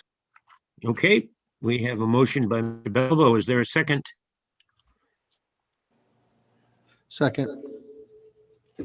A second by Mr. St. Clair. Any discussion on the motion to accept? Sensing none, may we have a roll call, please, Ms. Graham? Mike Delvecchio, What's that? Paul Sinclair, Yes. Bruce Cheney, Yes. Rich McNeil, Yes. Kirk Deity, Yes. Joe Fox, Yes. Edwin Bonas, Yes. Peter Burnett, Yes. Brett Belvin. Yes. All right, the motion carries. The application has been duly accepted. May we hear from the applicant, please? Yes, good evening, Mr. Chair and members of the board. Hope everybody can hear me. Sure, yes. Excellent. Okay. So yeah, my name is Spencer Tate. I'm a certified wetland scientist and project manager for Meridian Land Services. I'm here on behalf of the client, Mr. Chris Cahill and Chris Cahill Construction, to seek the planning board's approval for a conditional use permit for impacts to the wetland buffer associated with proposed improvements to the lot. I'll keep my comments relatively short as I know we're getting on in time here. We attended the TRC review on 1/13/21 and are amenable to the staff comments based on that meeting. The long and the short of it is the project proposes to install a state and locally compliant house and septic system. However, the only reasonably compliant driveway and associated improvements will impact the 50-foot Laconia wetlands buffer. I should mention that this lot, the subject lot, is an existing lot of record approved in 1977 prior to any buffer regulations in the municipality. So there are impacts to the wetlands buffer. However, the proposal entirely negates any direct wetland impacts on the parcel. Considering that the lot is bisected with a wetland area and actually separates two portions of the current buildable area, the ability for us to negate wetland impacts there's something to be said about that. We are making our best effort to avoid wetland impacts. The project will utilize straw bale barrier to limit translocation of sediments, and vegetation removal will be limited to only what is necessary.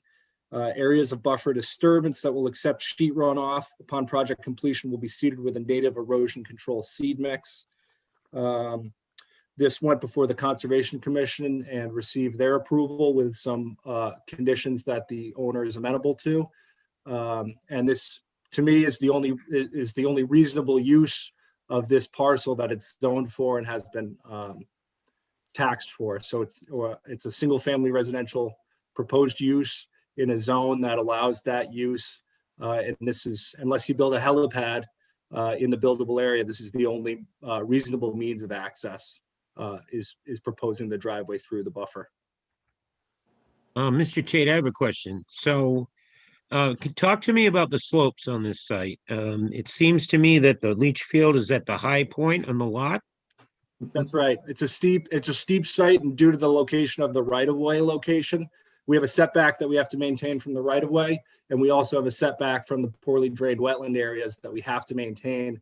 That drove it to up gradient. We can't change the land, and that's where the septic system has to go. That complies with the state regulations. Well, it's a leach field, right? That's correct. So talk to me about the water migration, subsurface water migration into the wetland. The state requirement's 50 feet. It seems to me that the local requirement's 50 feet. This proposal is, you can see the 50-foot wetland setback or buffer on the plan. I think we're exceeding 75 feet to the wetlands.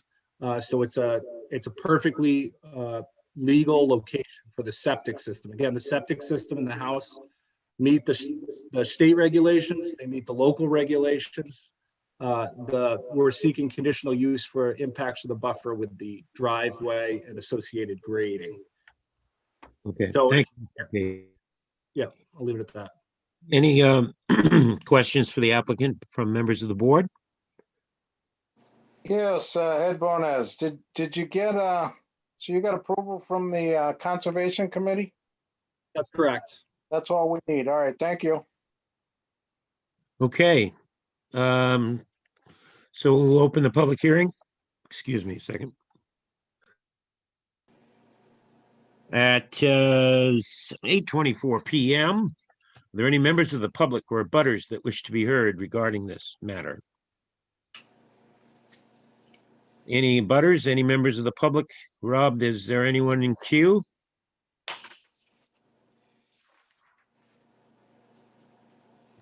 I'll take that long silence to mean no.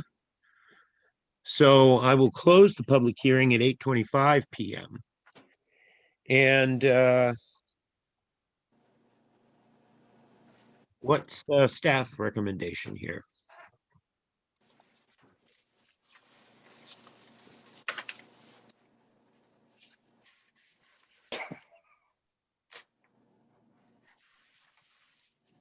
Dean? Hello, Dean. I think you're muted, Dean. We're looking for the staff recommendation.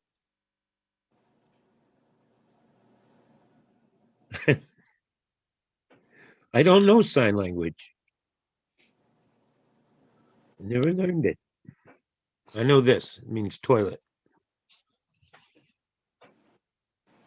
Learned that at the state school many years ago. No, Ed, I did not live there. I was curious. Yeah, I bet you were. I'm perfectly normal. I saw a video on it. You did. I wasn't in it. We were all thinking the same thing. I know. I know.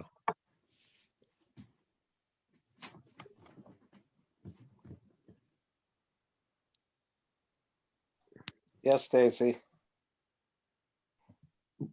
Can I just ask a quick question, Spencer, while we're waiting? I think you needed to get a permit because you're within 250 feet of the shoreline, right? Did you get that?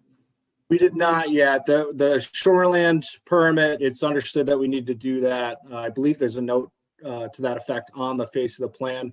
We just, we advise the client to not pursue that avenue until quite frankly, the more stringent local regulation was, resolved. Okay. Good question. Hey, and while we're waiting, I have a question for Spencer also. Hey, Spencer, it doesn't really specify it on the plan, but the area that you have hatched as the area of erosion control seed mix application. Yeah. That is also an area that's in the wetland buffer, correct? Right. So that's a double dip where basically I'm mandating that the seed mix be put on the areas that are within the buffer. That's what's dictating the application of the seed mix. Right. Okay. You guys hear us now? The wetland buffer isn't just for the driveway, but for that little area behind the house as well.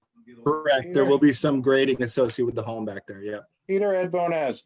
Yes, Ed. I understand they have no internet at the town office. That's why the internet's not working for. That's why Dean can't talk to us? That's why he cannot talk to us. But how can we see him? Don't ask me. I don't know how this is working. I'm on the phone. Well, when you log on to Zoom, you have to tell it who's going to handle the audio, the computer or some other source, right? They not hear us now? What was that? Can you hear us yet? No, we can't hear you yet. How did you know that we asked the question? That's you're on Dean. the. I can hear Okay. Dean. Hold on. I think we can hear Dean now. Hang on. Hello, Dean. All right. Can you hear me now? I feel like a No, you still show as muted on our screen. Yeah, no, I'm speaking through the microphone. You can't hear me? Yes, I can hear you now, but it shows you as muted is all I'm saying. No, I understand. Okay. We have an abutter that we're trying to get on the line. If you want to just hang on a second, please. Sure. Rick and Wendy Wilson. Yes, okay. He's got you, so I'll hang up and you can talk on Zoom. Okay. Are they on the phone or are they Zooming? They're Zooming. If you could just hold on 1 second, please. Of course, Robert. I just want to make sure everything is still working. I love the double. I haven't had a drink in 23 years, and I want to go out and have a drink with Ed after this meeting. No He's kidding, buying. huh? He's buying. Always. Which is Brew Pub. All right. They should be allowed to speak now. All right. Okay, are we on board? Yes. Good. Rick and Wendy Wilson, we live across the street from the property in question. Okay. We've seen significant problems with other construction projects on the same side of Layton Avenue North, resulting in erosion with dirt and water flooding the street. Currently, this lot has no erosion or water problem. It is important that the driveway is constructed so the water does not flow into the road.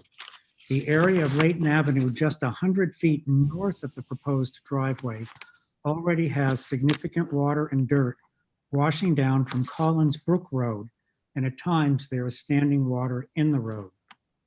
The proposed driveway enters the 50-foot wetland buffer, and we are concerned about the impact of this on the pond. Additionally, we hope that the area on the steep slope of the hillside rising up from the street be left in as natural a state as possible, since there is currently no erosion from that hillside. Thank you. Is that hillside vegetated, Rick? It's mostly trees and rocks. All right. So perhaps the applicant can leave some of that in place, but if I'm hearing this correctly, their plan is to at least temporarily put hay bales up to prevent runoff from entering the wetland. Am I correct? Yes. What about permanent stormwater drainage? So the staff DPW, I know that where we left off was the staff report. In the staff report, which does ultimately recommend approval of the project, they were requesting a cross culvert to capture runoff from the site. It also, I've subsequently talked to the applicant after TRC review, I believe it was, and they're going to be, it's quite common nowadays to put the stone drip edge along the, basically below the eaves of the building around its perimeter to capture at least that 1 inch of storm event, which is 90% of the storms in the state. And DPW also mandated that none of the sheet runoff go into the road from the driveway. And we've graded that driveway as such. That's part of what's actually pushing the driveway into the wetland buffer further, is the grading associated with capturing the sheet runoff. You know, there's a trend here, and I'll address the board with this. And what we're seeing here is basically infill development. Tonight, we have been dealing with people that are trying to squeeze into what's left in a development. That's one thing to happen in the downtown urban core. It's quite another for it to happen up in the, single family residential areas. But I think it's something that we need to maybe discuss in the master plan steering committee, is what do we do about the fact that we're increasingly going to be asked to approve less than optimal developments because of lack of good housing stock, I guess, or appropriate lands. Anyway, any other questions or comments from members of the board? One question, Mr. Chair. Sure. This permit from the state that the applicant has not applied for yet. Right. And I guess I wasn't clear on why you have not applied for that yet, because that sounds to me like that's kind of important for your project there. Yeah, so it's a shoreline permit application for ground disturbing activity within 200 feet, 250 feet of Winnisquam.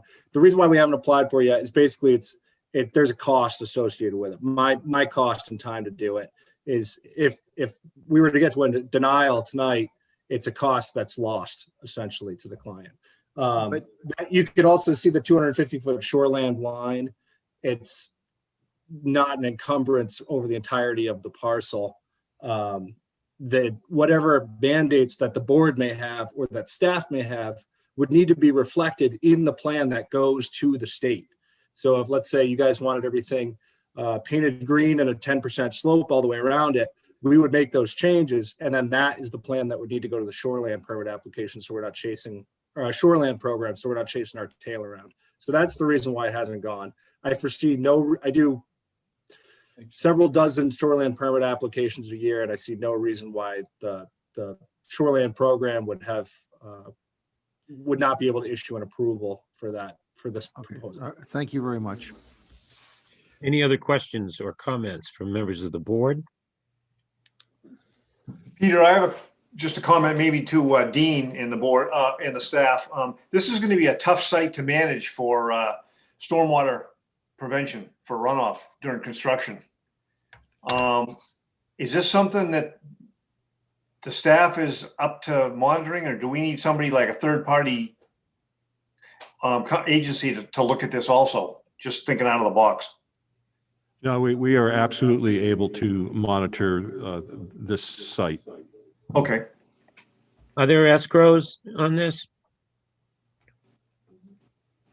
Completion escrows, things like that? No, not for single family, no. Okay. All right. So the staff's recommendations are? Yeah, I'd like to add two things to the Conservation Commission. These are items that have been discussed since the Conservation Commission meeting. And I believe that Spencer, you're aware of these as well. I believe Ashley has communicated these to you. On the front area, i.e. the area between the proposed house and the street, to leave the trees and or their stumps, and not to have, grass and those kinds of things, to try to leave as much of the natural vegetation as possible, but at the very least to leave the stumps. And also to direct any roof runoff away from the road, to direct to the issue of runoff from the uphill properties down to the street. This is occurring in other lots in the area. It is a known issue, and that's why we're asking that the roof runoff be directed away from the road. So I'd like to add those two bullet items to the Conservation Commission section there, if you could. Are those And acceptable for the applicant? Yes. Seems Okay. reasonable. We try. All right, any questions for staff? Dean, did you have something else to add? I didn't mean to. no, I mean, just that DPW has looked at this and they have already made some adjustments to their plans, and they will have to get a driveway permit and culvert permit and those kinds of things as they're going along. Okay. All right, then. So what is the pleasure of the board at this matter? Did I open a public hearing? I'm so lost at this point. Yes. Okay, so I need to close the public hearing. Let's call the public hearing closed at 8:38. What is the pleasure of the board?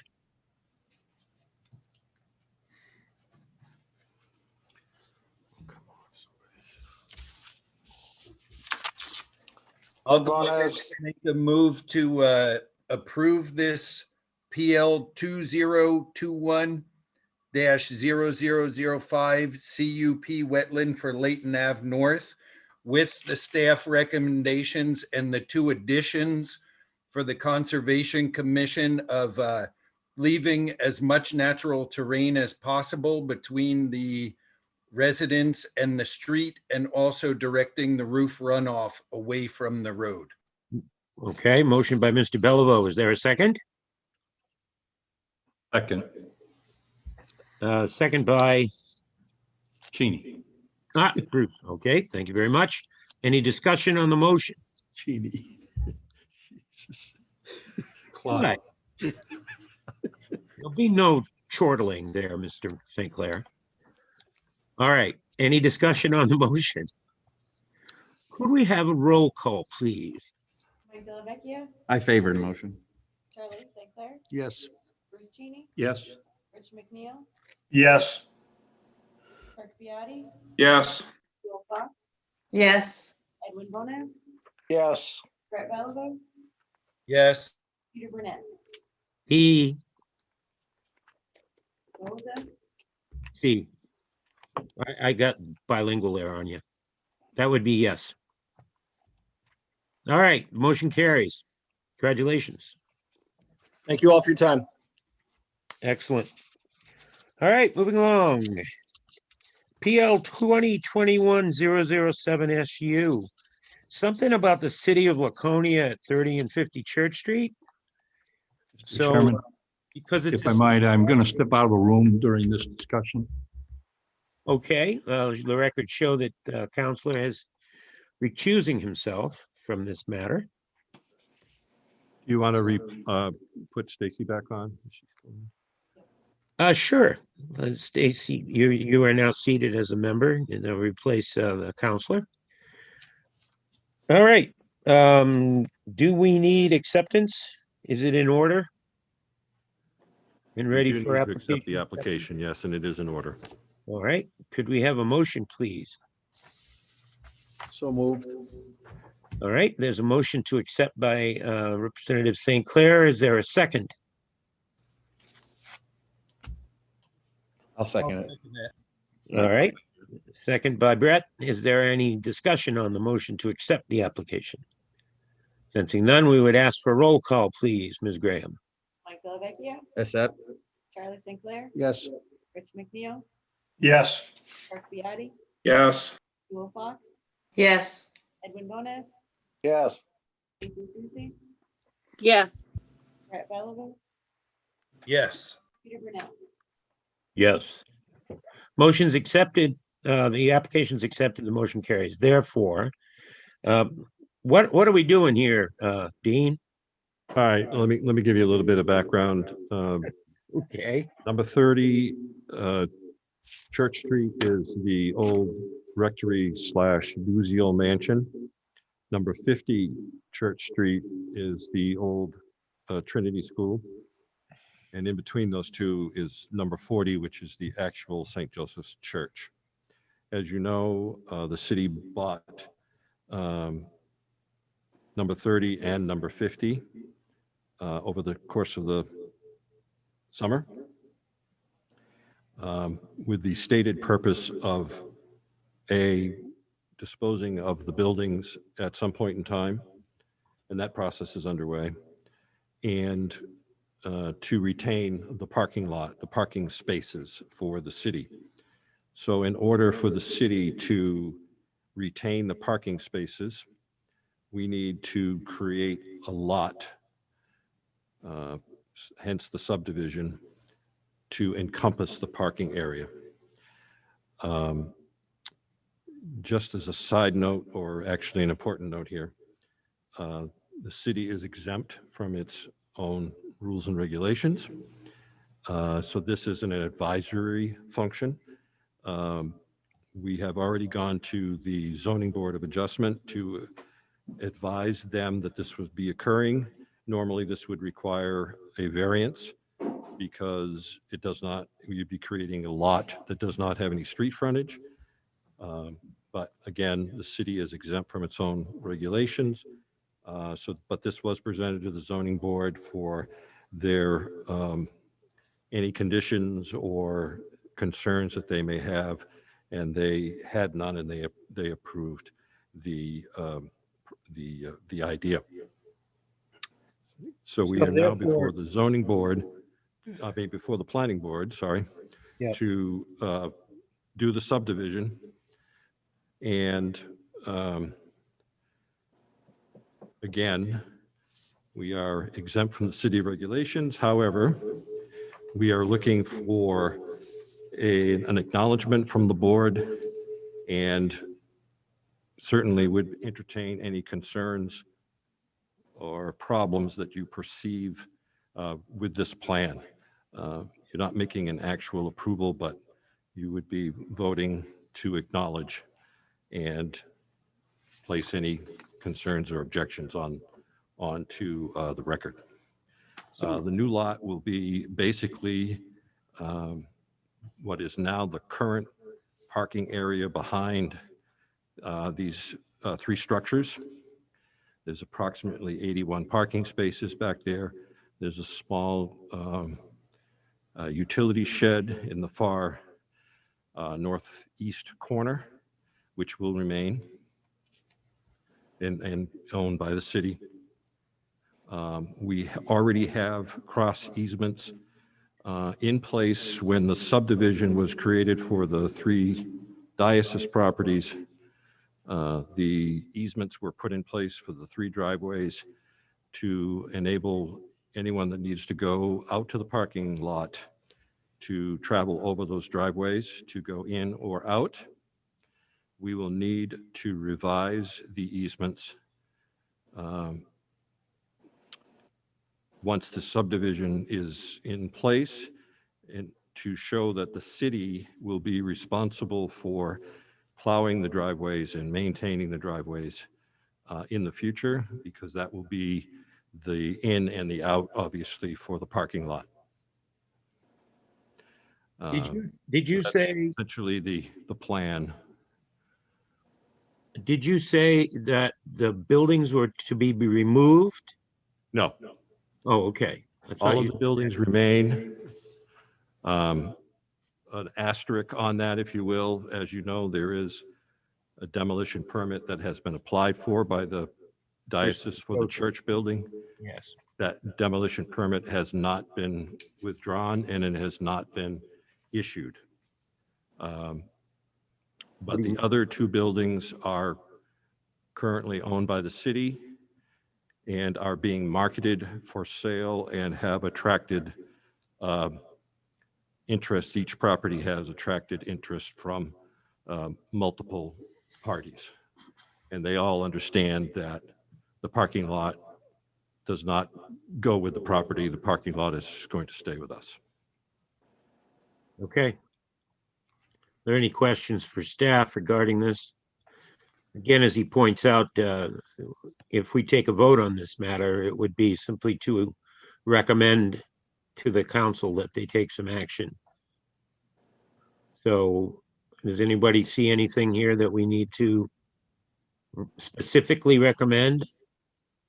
One question, Dean, is the property that the driveways are, do they go with the buildings and then they have to give an easement to the city? Yes, the property lines are,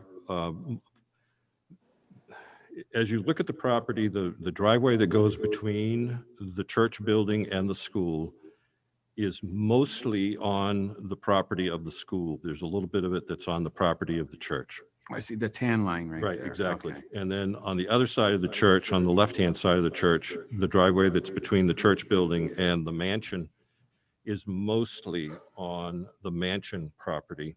And then the other driveway that is up against the library property is completely on the mansion property. All of those driveways already have easements on them that allow anyone to drive into or out to get to the rear of the property or to get back out to Church Street. We will have to revise those easements to indicate that the city will be plowing and maintaining the driveways, because obviously that's our way of getting in and out of the parking lot. You know, we're not that there's been a lot of snow fortunately this year, but the city is already plowing the parking lot this year because we own the property. Just curious, say somebody buys lot 30, is there any private parking for them, or are they forced to use the back lot? There is some private parking. They have some areas along the driveway in between the building and the library built property. There is some area there that they could do some parallel parking. The building that you see that's to the rear of that property is I believe it's a 3-car garage, so that's available. And then there is some availability of parking in front of those garage doors as well. So they would have some dedicated parking, and then they would be able to use, you know, the municipal lot, because essentially it'll become a municipal parking lot. Very good. And the same thing with whoever takes over the former school building. They have currently have very little parking on that property, and they would be using the municipal lot for the most part. There's an opportunity for them to create some parking on that land, but not a significant amount. They don't see that little triangle in the corner of Messer Street where the playground used to be. That general area, there is some pavement there that has been used for some parking, but yes, there is an opportunity there to expand that a little bit. They need to maintain some green space as well, but. And this abuts the WOW Trail as well, this property, correct? The parking lot itself abuts the railroad directly, and then on the other side of the railroad, the opposite side of the railroad from the parking lot is the WOW Trail, yes. Okay, thank you. Any other questions from members of the board? I have a question. Dean, I know you said that the any future sales of those properties, the buyers would be aware that that lot is not really intended for their use. But what's to say that someone doesn't buy the old school building, and because they don't have spaces, but they have the potential, say if they want it to be another school, that they fill the city parking lot there with their vehicles. Then basically the taxpayers are footing the bill for their parking. The way I see it, in that case, it would be more cost effective if we do away with those easements. Those properties have to deal with their own parking. As I understand it, there is access to that municipal lot from the back of the library parking lot. There is, but our intention was not to encourage that use. And to your point about the school, a true statement. However, the silver lining, if you will, to this is we control the property, and we are going to control what goes in there. You know, we're not just selling the building to the highest bidder and you know, washing our hands of it. We are looking at what the uses are being proposed by the proposed you know, owners, and one of the things that will be considered is how much parking they would need. And I can't speak for the city manager or the city council, because they will be the ones ultimately making the decision of who takes over the school property. But it's my understanding that one of the things that they're very seriously considering in this process is not to have a use that requires you know, a lot of parking. Obviously, whatever goes in there is going to require some parking, and maybe you know, it's more than a few spaces. Whatever goes in there is going to require, you know, some significant number of of parking, but not, the idea would be not to have a use go in there that is going to consume all of the parking, because that would just defeat the purpose. If that, I believe that's your point. However, the city could decide to convey or lease parking to whoever buys number 50, right? Or to anyone. Or I to mean, anyone. The city. It would hold the city- parking lot. City would have, yes, this, just as any municipal lot, the city would have the right to Okay. convey X number of spaces or all the spaces to. So Dean, I know that you said the city's plan is to not, to have a business that doesn't take out a lot of parking. But the city's not required to follow any requirements.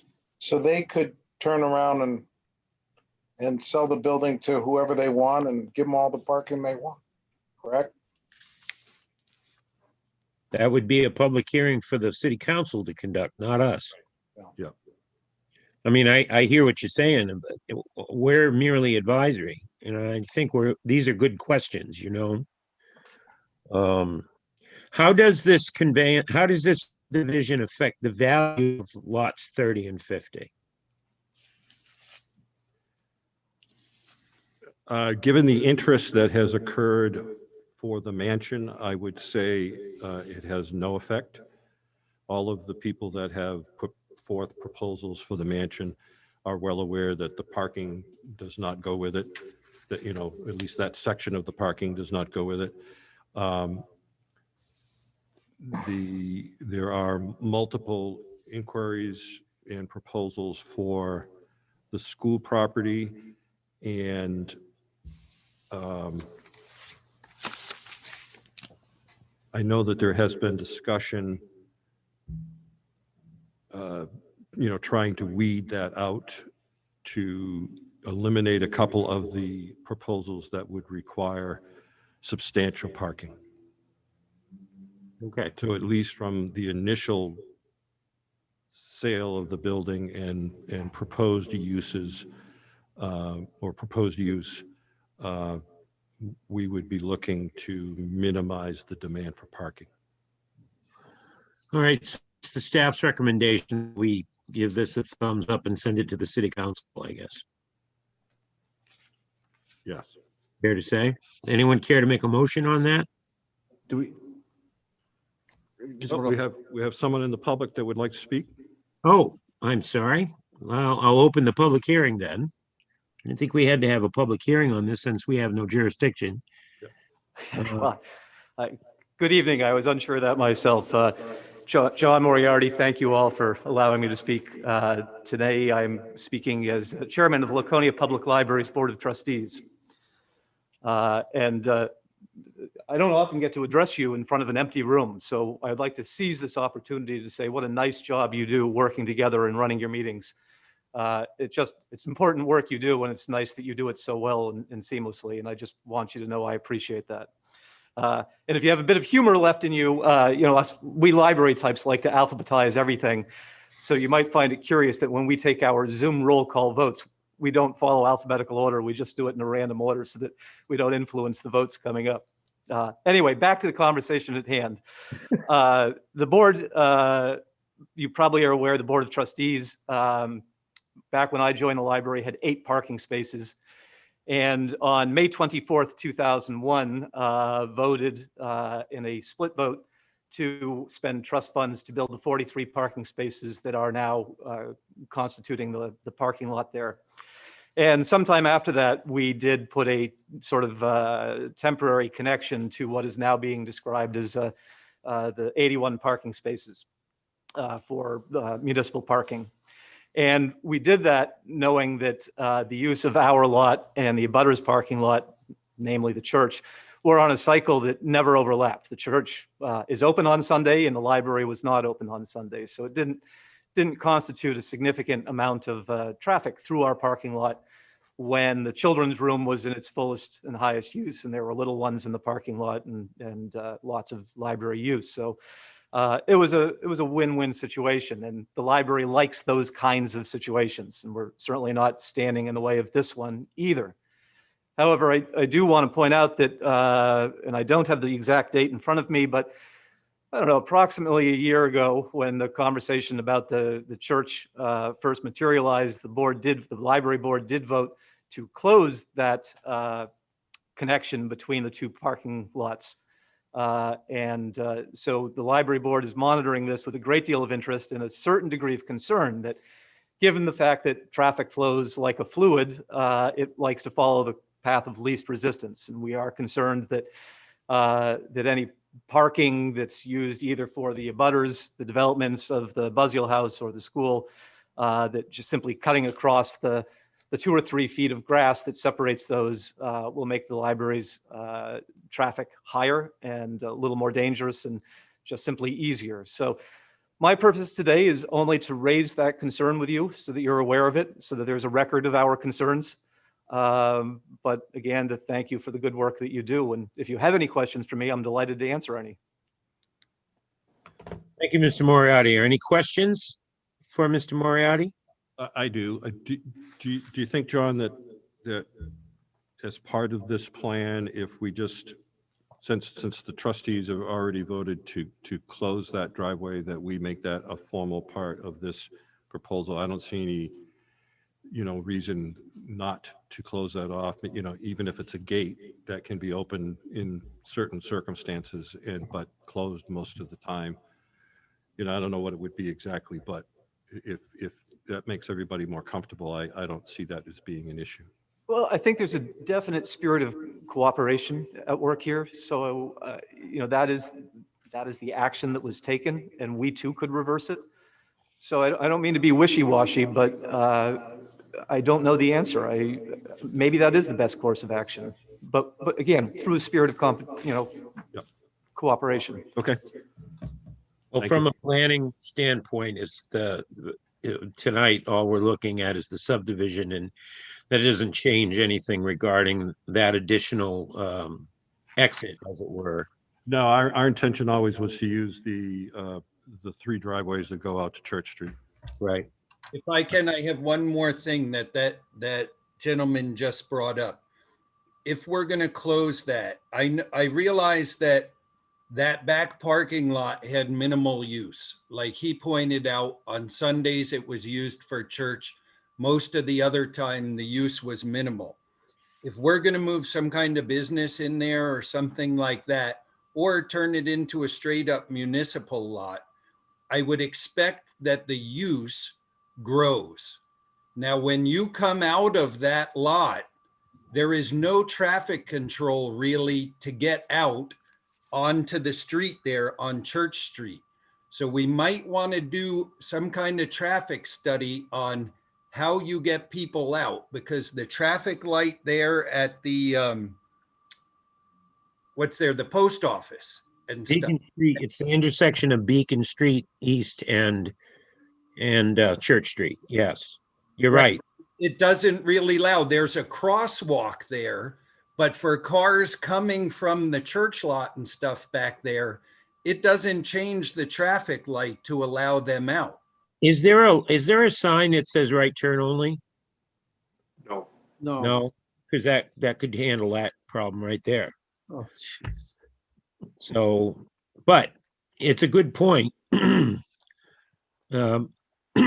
Excuse me. Yeah, I know DPW was going to look at perhaps changing the flow of the driveways, particularly the 2 on either side of the church, to perhaps change which direction, because one is kind of an in and the other is kind of an out. Although I don't know that it's strictly followed at this point in time. It's been very loosey-goosey, but we certainly can, put a one-way in and a one-way out, or whatever needs to be done. Yeah, I think it used to be thin to not, to use the entrance. It was just a comment, because the times when that parking lot is full is when there's a funeral. And normally there's police control out there with traffic to let the funeral procession out. So if we're going to be using it constantly, it might be something that we need to look at to be proactive. Hey, is the parish still conducting church services in that building, in the church? To some degree, yes. Okay. So they're going to continue to expect to be able to use that parking lot on Sundays, so long as there are masses there, right? Yeah, I don't believe they're using it for masses. I believe they use it for special ceremonies and things of that nature. But I don't believe they're doing masses there currently. You said that the, what is the status of the demo permit on the church? It was applied for. Did you say it hadn't issued? It has not been issued. The diocese has requested that it went to the Heritage Commission, and they requested the Heritage Commission to table the application until they're ready to make a determination on it. So essentially, it's sitting on my desk.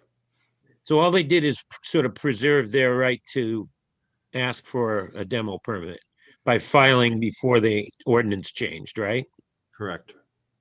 I remember that. Okay. So they will have to go through the Heritage Commission yet again? If they want to pursue the demolition, they would have to return to the Heritage Commission, yes. Okay, all right. My indication is right now, and it by no means is definitive, is that they are not looking to demolish, but I don't think they have 100% made that decision. Well, anyway, it sounds like we have enough information to give an advisory opinion or adopt a resolution or something regarding this matter. Would someone care to put that motion into words?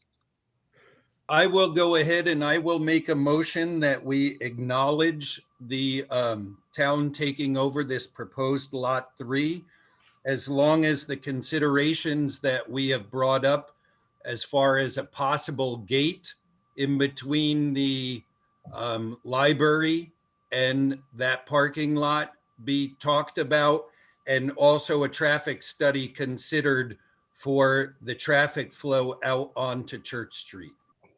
All right, there's a motion there. Mr. Bellavo, does anyone care to second it? I'll second it. Seconded by Mr. McNeil. Any further discussion on the motion? Sensing none, may we have a roll call, please? Mike Delvecchio, I favor it. Charlie St. Clair, Yes. Rich McNeil, Yes. Craig Biatti, Yes. Joel Fox, Yes.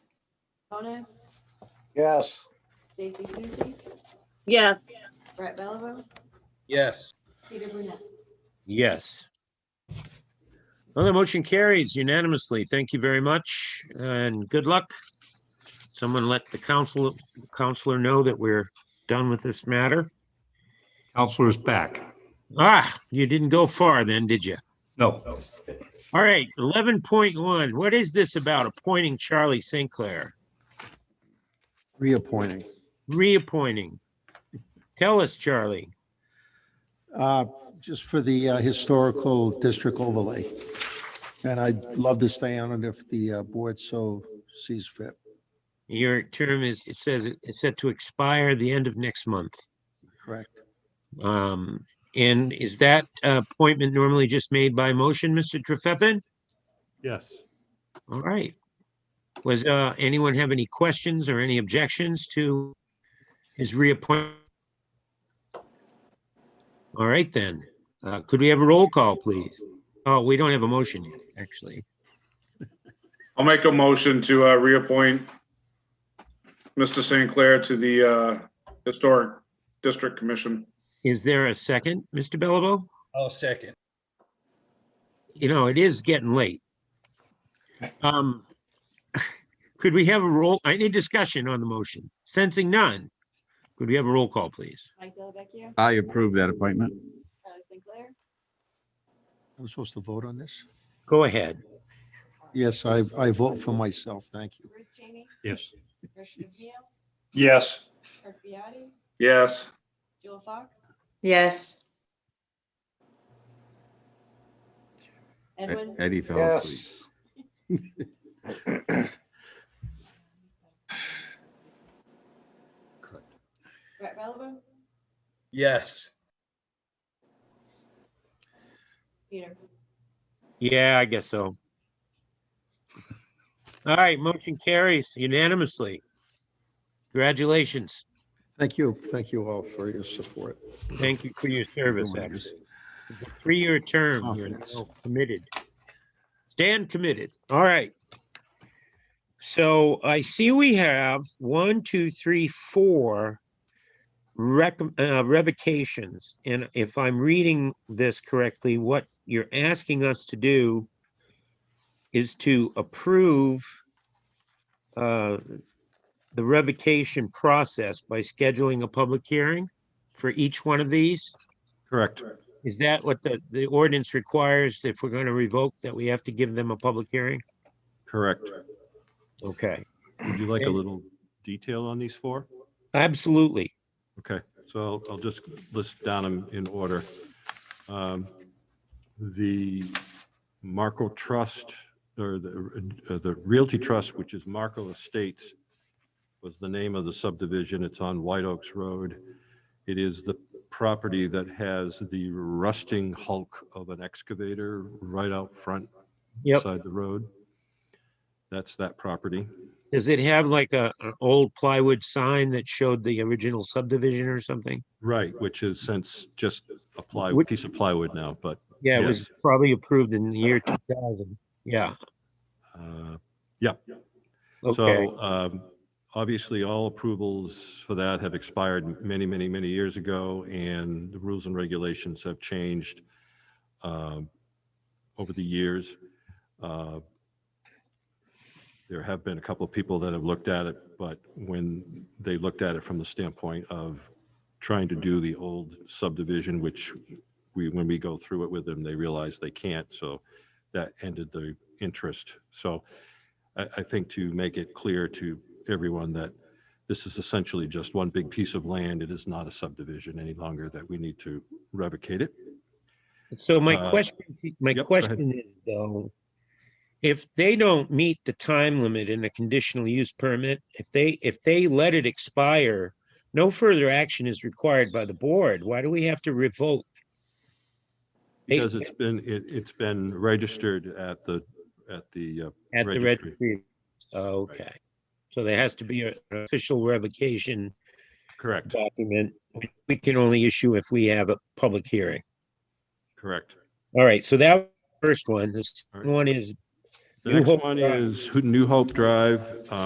If you remember, about 2 years ago, there was an application for the board to revive this subdivision. It was a 21 lot subdivision at the end of New Hope Drive. Again, all of the approvals have lapsed. Regulations have changed. You could not get 21 lots on this property today because of wetland buffers, et cetera. You would, I don't know what number you would get, but it would not be the 21. It would certainly be less than that. That plan 2 years ago got kicked around for a few months, and that has also died. And now there is a new plan for this property, which will make it 2 lots, period. So we believe to, again, because the subdivision has been recorded at the registry, we believe to help alleviate any confusion that anyone in the area may have, that we need to revoke this subdivision approval. And the property owners are, they're part of the New Deal, and they approve of this action. Any questions on that one? Is that the one that's off of White Oaks also? That is off, yeah, New Hope is also off of White Oaks, not as far down. You're muted, Peter. Peter is muted. I'm going to say isn't there a huge swath of, not huge, but a large area of undeveloped land between New Hope Drive and the airport? Is that what we're looking at? There's a wetland in there. There's, the pond, Lily Pond, in the wetland adjacent. Yeah, this property does not go that far back, but the rear if you want to call it the rear portion of this lot, the one that's nearest the power lines, Yeah. is, there is a wetland in that area, so it's, and there are a couple other wetlands on the property as well, so, but it is on the flight path of, or close to the flight path of the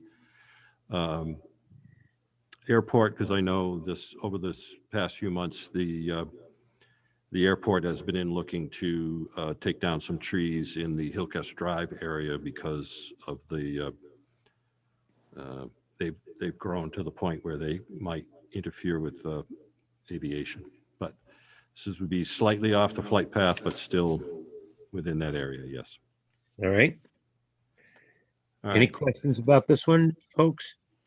All right, moving on to PL 2019-0093 SU.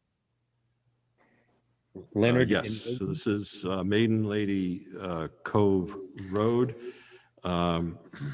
There was a boundary line and a lot merger approved about a year and a half ago. Essentially, there were 3 lots here. People owned on either side of the middle lot, and they were going to divide up the middle lot between the 2 of them. Again, that has sort of been executed, and now there's been a change of plans. Instead of sharing the lot, only one of the people is going to take over the middle lot. So we need to revoke the approved boundary line adjustment. Okay. Questions on that one?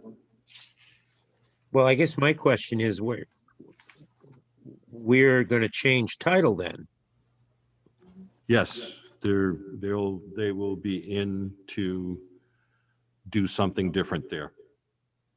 Yeah, we've already talked to them, and we have a plan. They have a plan.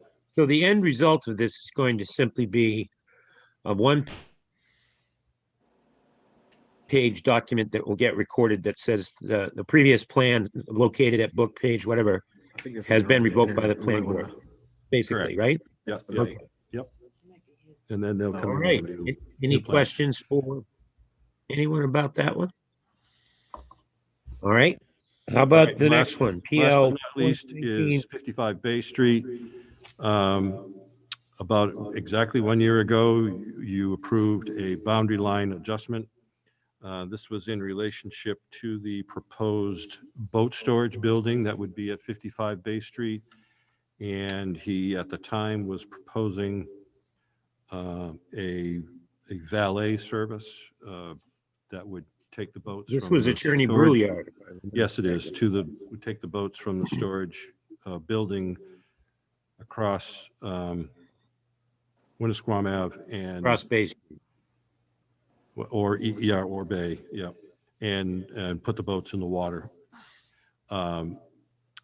Once the flags and the stakes got put out onto the ground, and the adjacent property owner that was initially in agreement with the boundary line adjustment decided that they didn't like it. And so it's mutually agreed between the 2 properties that they are not going to go forward with the boundary line adjustment. So again, it's already been recorded.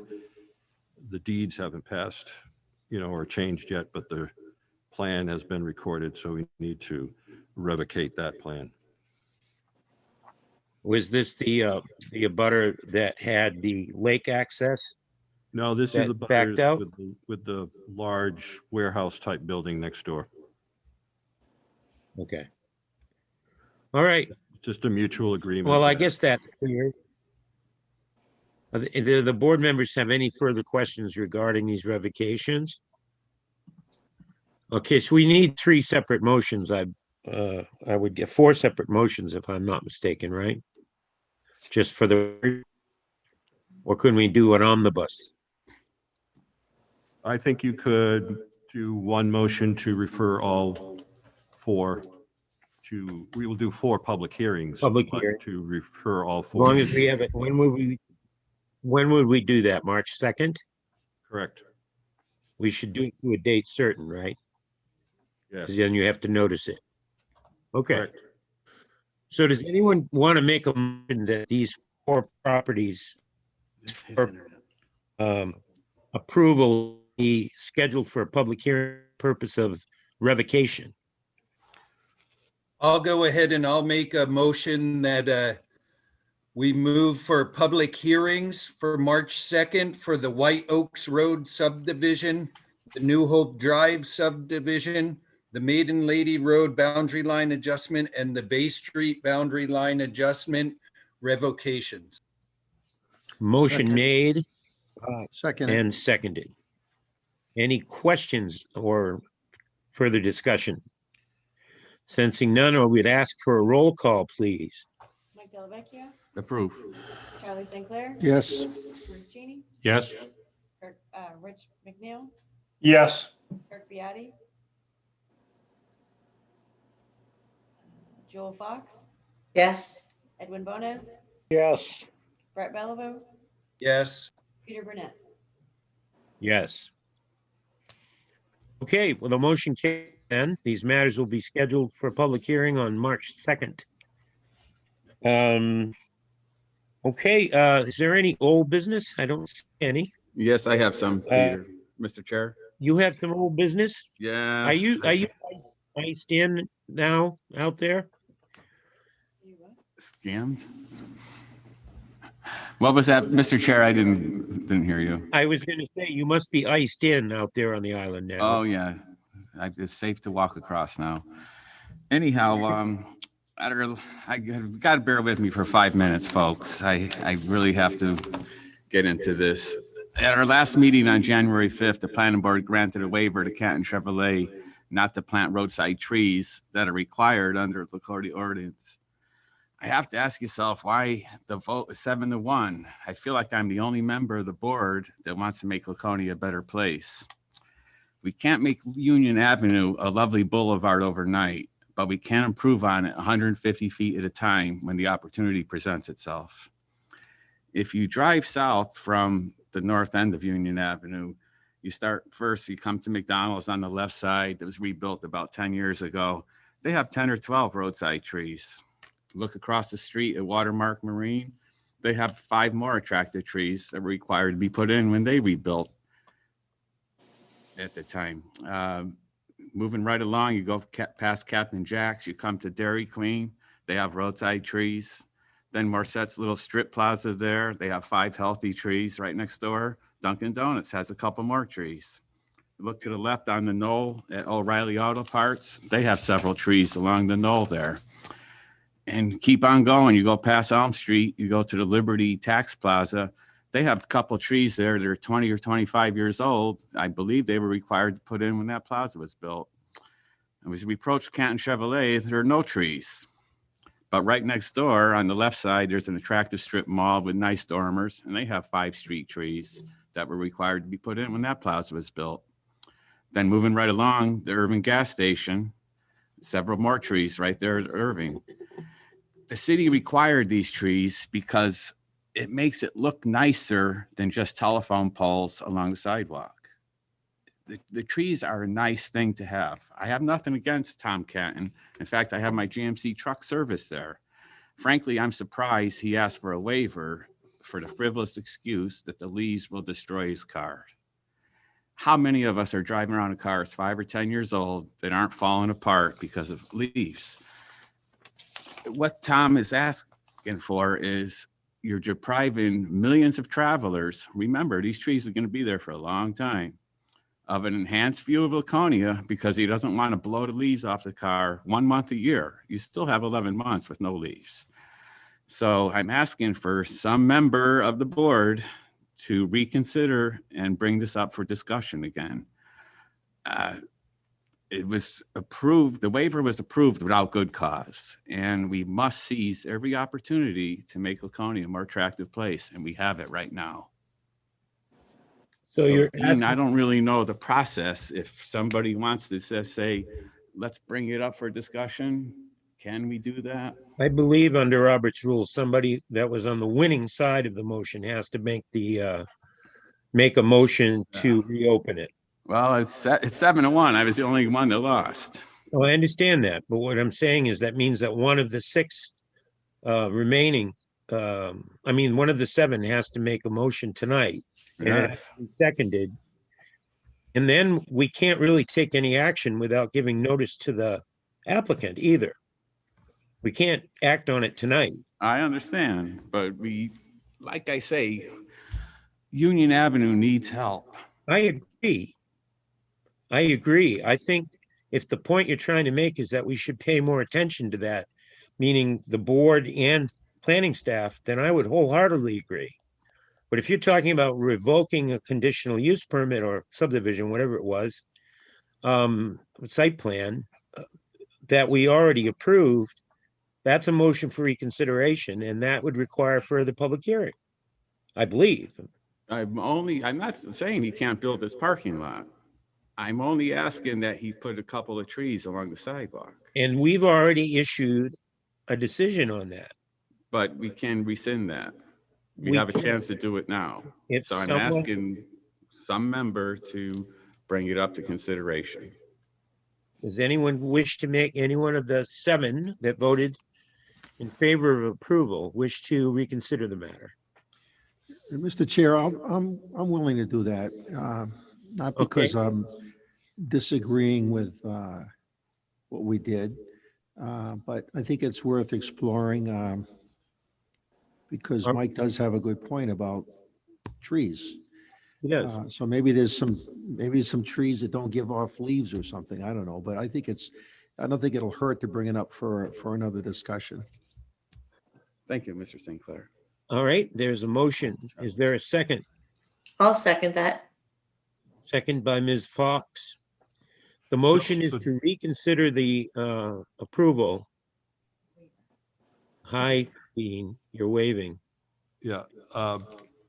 Just to be clear, this would be, they asked for a waiver from the street tree requirement. I believe that's what you're looking only to, not the site plan itself, but just the waiver for the street trees would be the only. Is that the motion, Charlie? Yes. So the motion is to reconsider our granting of a street tree waiver to Canton's from the last meeting. We have a motion and a second. Any discussion on the motion? Would the maker of the motion agree that we need further public hearing and that would be scheduled, say, on March 2nd? Would you add that? Sure. All right, so the motion is to reconsider it, and if the motion carries, it'll be scheduled for a public hearing at the next hearing, the next meeting, which is. Everyone clear on what the motion is? All right, so if you're voting yes, means that there will be a further public hearing, and if you're voting no, then it means the matter is settled. All right, so can we have a roll call on this motion, please? Mike Delvecchio, I'll vote yes. Charlie St. Clair, Yes. Bruce Cheney, No. Rich McNeil, Yes. Kirk Biati, No. Jewel Fox, Yes. Edwin Bones. Edwin, No, what did he say? What was that? no, What is, Brett Bellevue, I wasn't at the January meeting, but if I'm allowed to vote on this, I say yes. and Peter Burnett. no,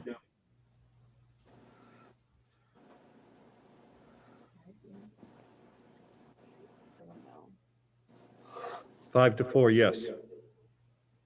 so the matter will be scheduled for reconsideration? We will notify the applicant and the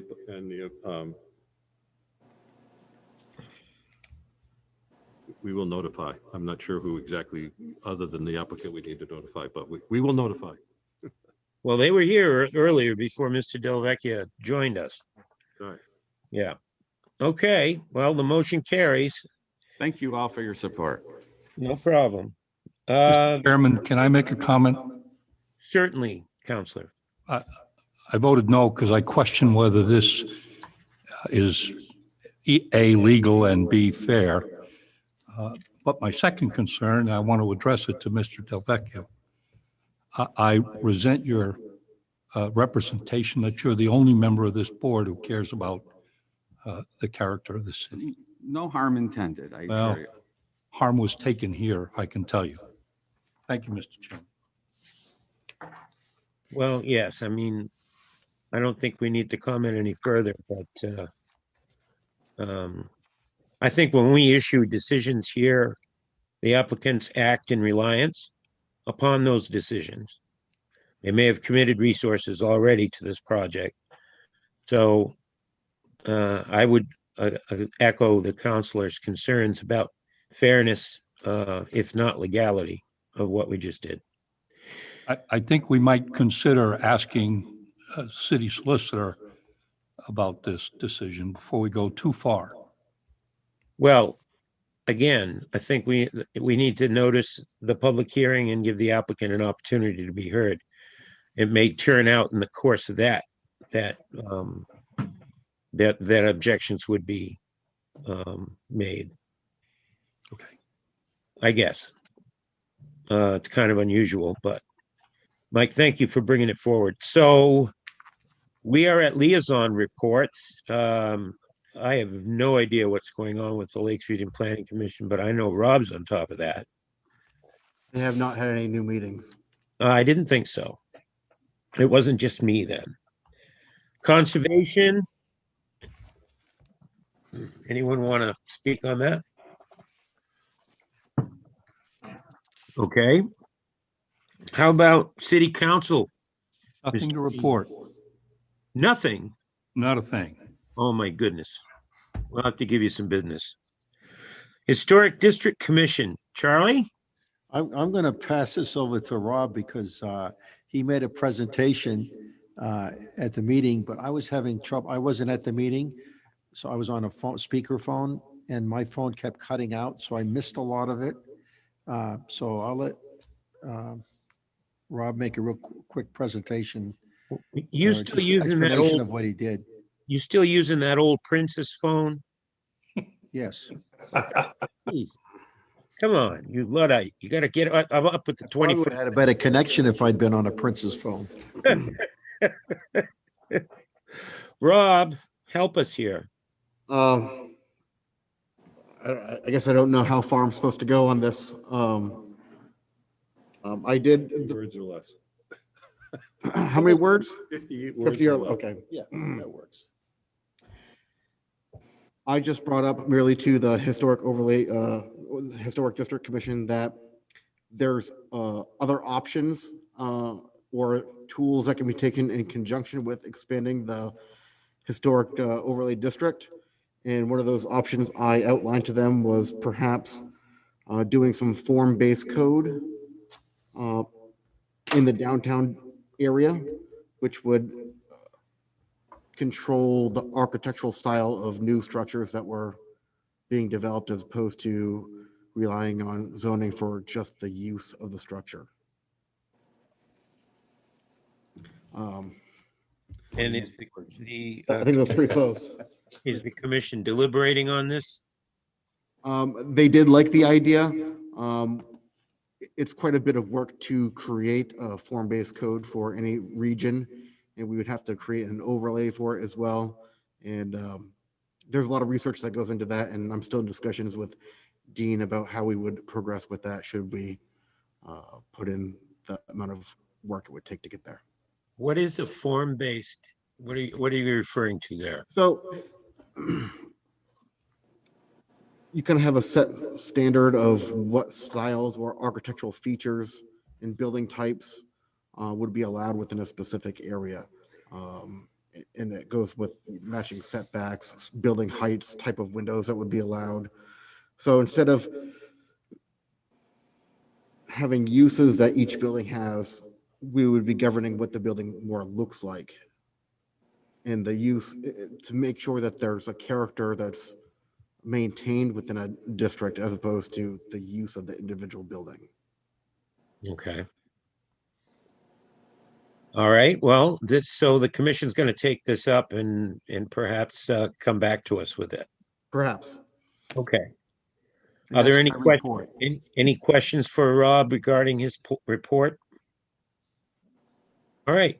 Well, thank you, Robert. That's good. That's good to know. Is there any other business that anyone would like to? Jeez, I'm sorry. It just looks funny to me. Yes, Dean, you may, you may. Thank you. Yes. We have scheduled the next meeting, and for some people, the first meeting of the Master Plan Steering Committee for February 11th. I've been informed by Sarah Jenna that she will not be able to participate in the committee, and so we would have an opening for you, Mr. Chairman, to appoint someone else from the planning board to the committee. Really? I wish I'd known this in advance. I could have accepted graft and corruption. All right. Perhaps it's best that we did not. We have you and Rich right now. Yeah. We need a third, is what you're saying. Correct. Who wants to join us in this exciting task of figuring out what Laconia wants to be when it grows up, finally? I'm already there. Yeah, you're on it. Yeah. So it's Rich, I. Who's on it now? Rich? Rich, Peter. There are potentially 3 members from the city council and Mr. 3 members from the public. Mike from ZBA would like to be on it. So who's got some time to have some? These are very interesting meetings. They really do tend to come outside the box a bit. This is where we can talk about things like trees, sidewalks to nowhere. If I hear that again, I swear I'm just going to drive a knitting needle right up into my brain. So even if you can't make the February 11th meeting, but you think in the future you would be available, that's cool too. All right. What do you think, Michael? My plate is full. Whose isn't? I think Stacy has some free time. Stacy doesn't have any free time. She's the busiest person in the world. What time of the meeting's at? 6:30. We haven't, are they going to be like 5:30 or so? 6:30. Okay. And they So will be nobody on like- Zoom or in person, combination thing, kind of like what we're doing here. I think we should not plan on in person at all if we can get away with it. I don't see any reason to go back to that. Okay. But anyway, anybody else? Stacy, do you want to? Is she on there? She has lost her, I think, her iPad connection again. Oh, my goodness. All right. Well, I'll appoint her. And if she doesn't like it, I'll hear about it, I'm sure. Well, you said it was up to me, Dean. Yes, it is. You're the chairman. You have all the power. And subject to her complete refusal, I will. And are there any other business? Stacy emailed us and said that she would like to do it. So she supports your decision. How'd you pull that off, Robert? Very nice. What, does she have an unstable internet connection or something? Did she just like dropped off? I believe she lost power. She lost iPad power. Oh my goodness. Gotta pay that bill. All right. Is there any other business? Ed? No? You sure? As a realtor? All good here. All good. All right. Thank you all. Love these meetings. Thanks to the staff for your hard work, all this stuff. And I learned a few things tonight, and that's always a good thing. Anybody have anything to add? All right. I would entertain a motion to adjourn. Yes. Yeah, adjourn. All right. There's a motion and a second. I'll second. Okay. Can we have the final roll call, please? I favor the motion to adjourn. Yes. Cheney, Yes. Rich McNeil, Yes. Rick Biotti, Yes. Joel Fox, Yes. Bonas, Yes. Brett Belvo, Yes. Peter Burnett. Abstain. All right, see you all next month. Thank you. Thank you. Thank you.